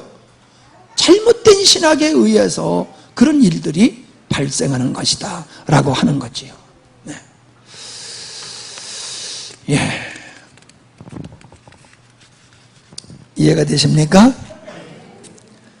자, 구원에 대해서 또 얘기해 보자고요. 구원을 얘기하면 일반적으로 사망에서 생명으로 옮겼다, 지옥 갈 자를 천국으로 가게 했다, 마귀 백성된 자를 하나님의 자녀가 됐다, 이런 표현들을 많이 씁니다. 구원이라는 것을 표현할 때에. 근데 제가 가만히 그 구원을 표현하는 이야기들을 들어보면요, 구원을 어떤 것으로 생각하냐면은 공간의 이동으로 생각하는 거예요. 공간의 이동. 이 무리에서 이 무리로, 이곳에서 저곳으로 이동하는 공간의 이동을 구원으로 이해를 하고 있어요. 여러분, 구원이라고 하는 것은 하나님과의 관계 회복입니다. 여러분, 사망이 뭡니까? 사망에서 생명이라고 그랬잖아요. 그러면 사망이 뭡니까? 하나님 상실이 사망이에요. 에덴 동산에서 아담의 범죄로 말미암아 아담이 상실한 건 하나님이요, 하나님을 상실한 걸 갖다가 사망이라고 얘기한 거예요. 구원은 뭐예요? 생명을 얻는 거예요. 생명을 얻는 게 뭐예요? 예수 그리스도를 통해서 하나님과의 관계가 회복되는 거예요. 이걸 생명이라고 얘기하는 거예요. 그러니까 구원은 뭐예요? 하나님과의 관계 회복이 구원이에요. 아멘? 이게 명확해야지 돼요. 그래서 이 구원인 받았다라고 하는 것은 내가 여기서 저기로 가게 된다고 하는, 지옥에 갈 자가 천국으로 가게 된다라고 하는 개념보다도 생명 없음에서 생명 있음의 존재로 바뀌어지는 거예요. 생명 없음의 존재에서 생명 있음의 존재로 바뀌어지는 게 그게 구원이라는 거지요. 이런 생명에 의한 사람이 5대 자유를 누리게 돼 있어요. 생명을 잃은 사람은 이 5대 자유를 못 누려요. 이걸 뺏겼어요. 자, 첫 번째가 뭐냐?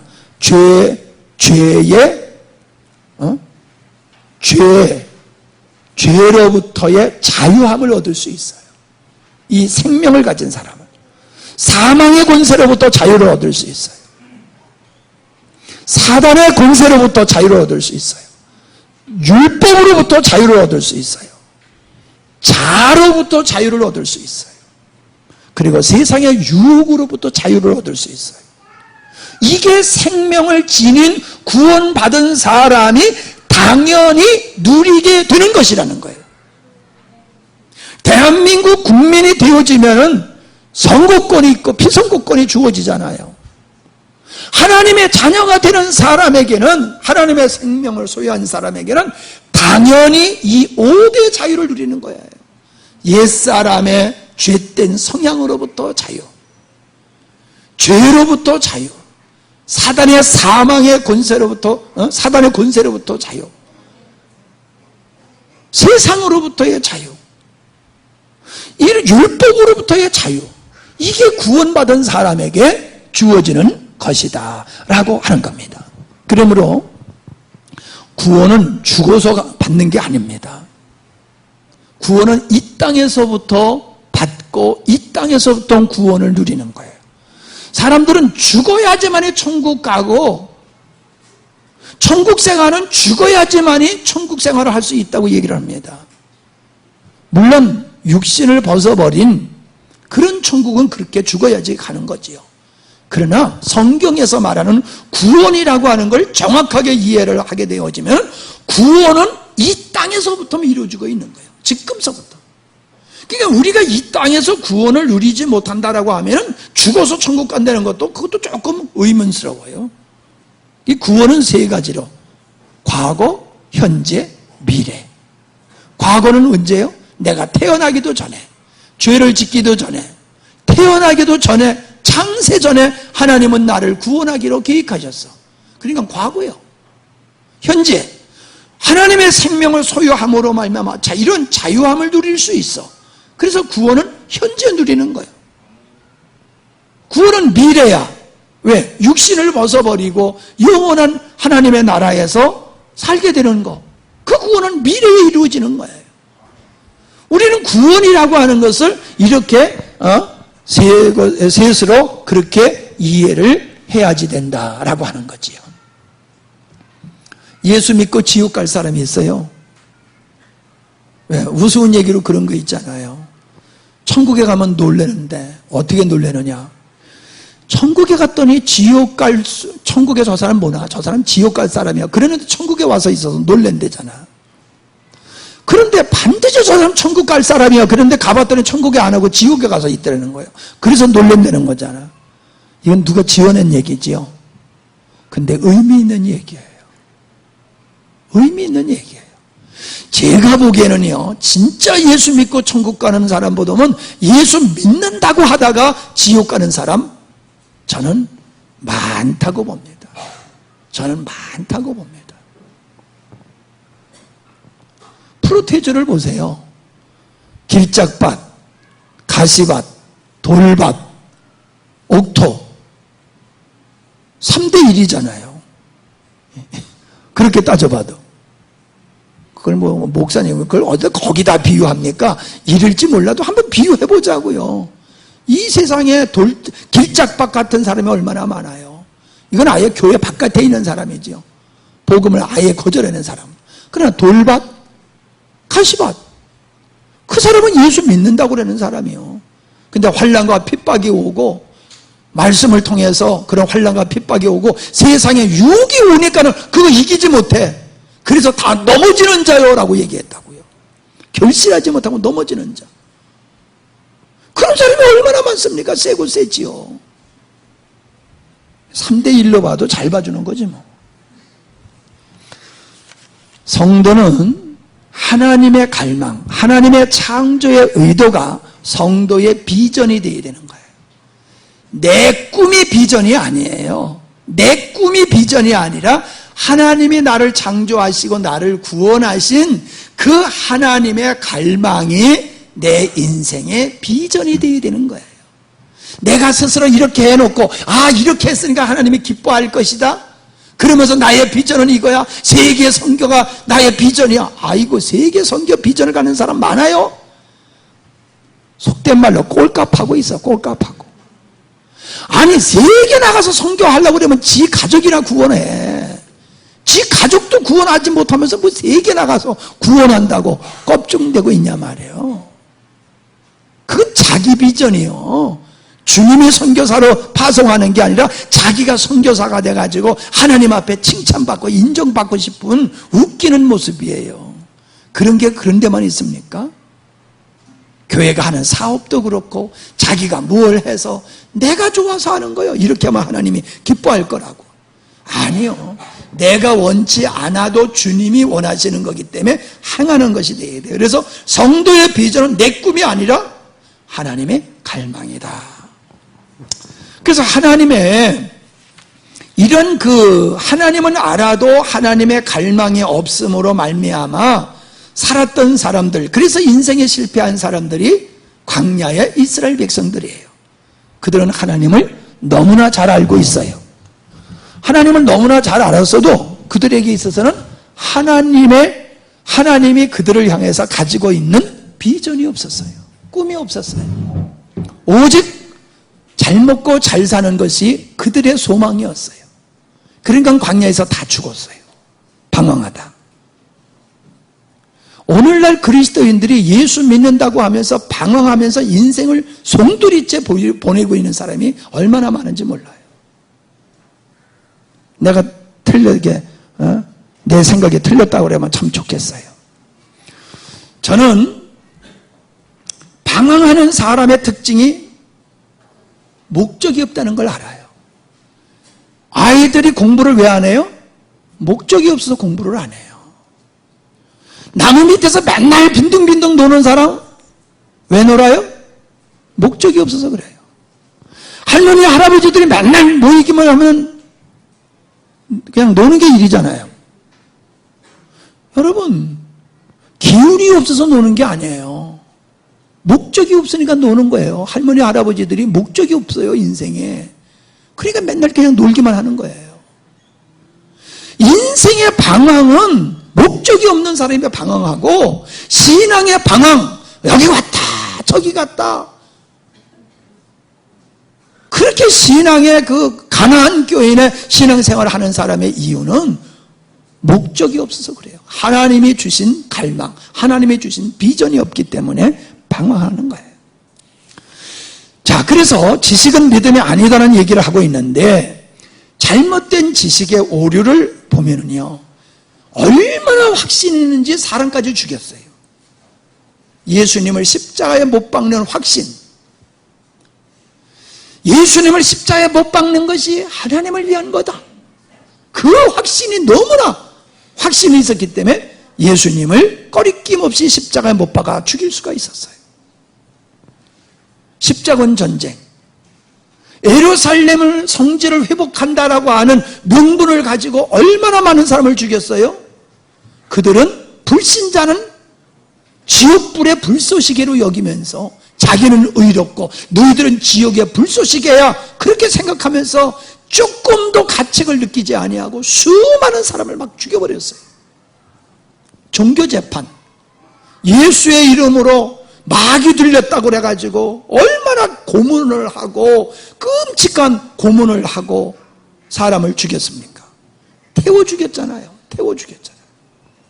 목을 잘라 죽이는 정도가 아니라 예수의 이름으로 사람을 태워 죽였잖아요. 그러면서도 할렐루야 그랬다니까요. 여러분, 자기들이 그게 잘못인 줄 알았으면 그런 짓을 했겠어요? 의의 이름을 가진 사람들이 사람을 집단적으로 죽이는 겁니다. 히틀러가 유대인들을 600만 명을 죽였잖아요. 600만 명을 죽이면서 히틀러가 양심의 가책을 느꼈을까요? 자기가 의롭다고 생각하는 사람은 의롭지 못하다고 하는 사람을 당연히 죽여도 된다고 생각하는 거예요. 이 잘못된 지식이 얼마나 무서운지 몰라요. 옆에 사람을 비판하고 판단하고 정죄하는 사람들은 어떤 사람이에요?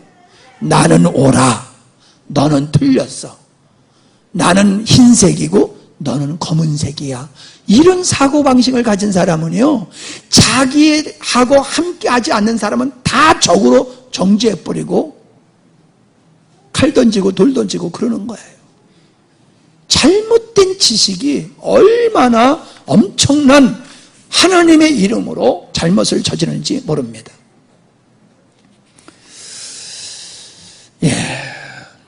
우리는 우리가 경험한 것은 항상 옳다고 생각합니다.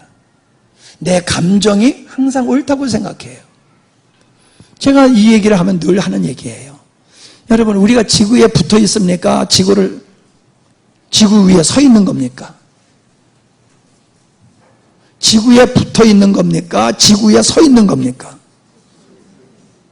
글쎄, 뭐 서 있다고 해도 맞고 붙어 있다고 해도 맞는 거지만 사실은 둥근 지구에 우리가 다 붙어 있는 거잖아요. 붙어 있는 거잖아요. 만유 인력 때문에 우리가 붙어 있는 거잖아요. 근데 우리 느낌은 붙어 있다고 생각해요? 땅을 딛고 있다고 생각하지요. 태양이 떠올라요. 동쪽에서 떠오르죠? 태양이 떠오르는 게 맞는 거예요? 아니잖아요. 지구가 도니까, 태양은 가만히 있는데 지구가 도니까는 태양이 뜨는 것 같잖아요. 우리 경험, 우리 감정, 우리 느낌으로는 틀린 거예요. 태양이 뜬다, 틀린 거예요. 사람들은 너무 가까운 것도 못 보고 너무 적은 것도 못 보면서 내가 보는 게 전부야. 아이고, 얼마나 깝깝합니까? 눈썹, 자기 속눈썹 보여요? 자기 속눈썹 보여요? 제일 가까이 있는 속눈썹이 보이냐고요? 안 보이잖아요. 근데 내 눈에 안 보이면 다 없대. 지 눈앞에 있는 그 눈썹도 제대로 못 보면서 너무 큰 소리도 못 듣고 너무 작은, 우리 귀 주파에 안 맞으면 못 듣잖아요. 근데 우리는 내가 보고 내가 들을 수 있는 게 전부라고, 아주 극히 일부분인데 그걸 전부로 여기면서 살고 있다는 거예요. 즉 내가 알고 있는 지식이 전부야. 신학도 마찬가지예요. 내가 하나님을 다 알고 있어. 여기서부터 진리가 막혀버리기 시작하는 거예요. 여기서부터. 우리가 안다고 하지만은 항상 그 깊이는 다르잖아요. 의미가 다르잖아요. 노예에 생활했던 사람의 자유에 대한 이해와 노예의 경험이 없는 사람의 자유에 대한 이해는 같을 수가 없잖아요. 어린아이가 사랑을 얘기하는 거하고 어른이 되어서 사랑을 얘기하는 거하고는 다르잖아요. 진리도요, 똑같은 얘기지만은 자기가 듣고 싶은 대로 들어버리면 오해가 되어버리는 거고요. 자기 수준에서 이해하고 그걸 다 이해했다고 그렇게 주장하는 것은 참 깝깝한 거예요. 내가 이해하는 것은 일부분이에요. 저 양반이 얘기하는 것이 어떤 것인가를 우리는 더 깊이 바라보는 자세가 필요한 줄로 믿습니다. 예.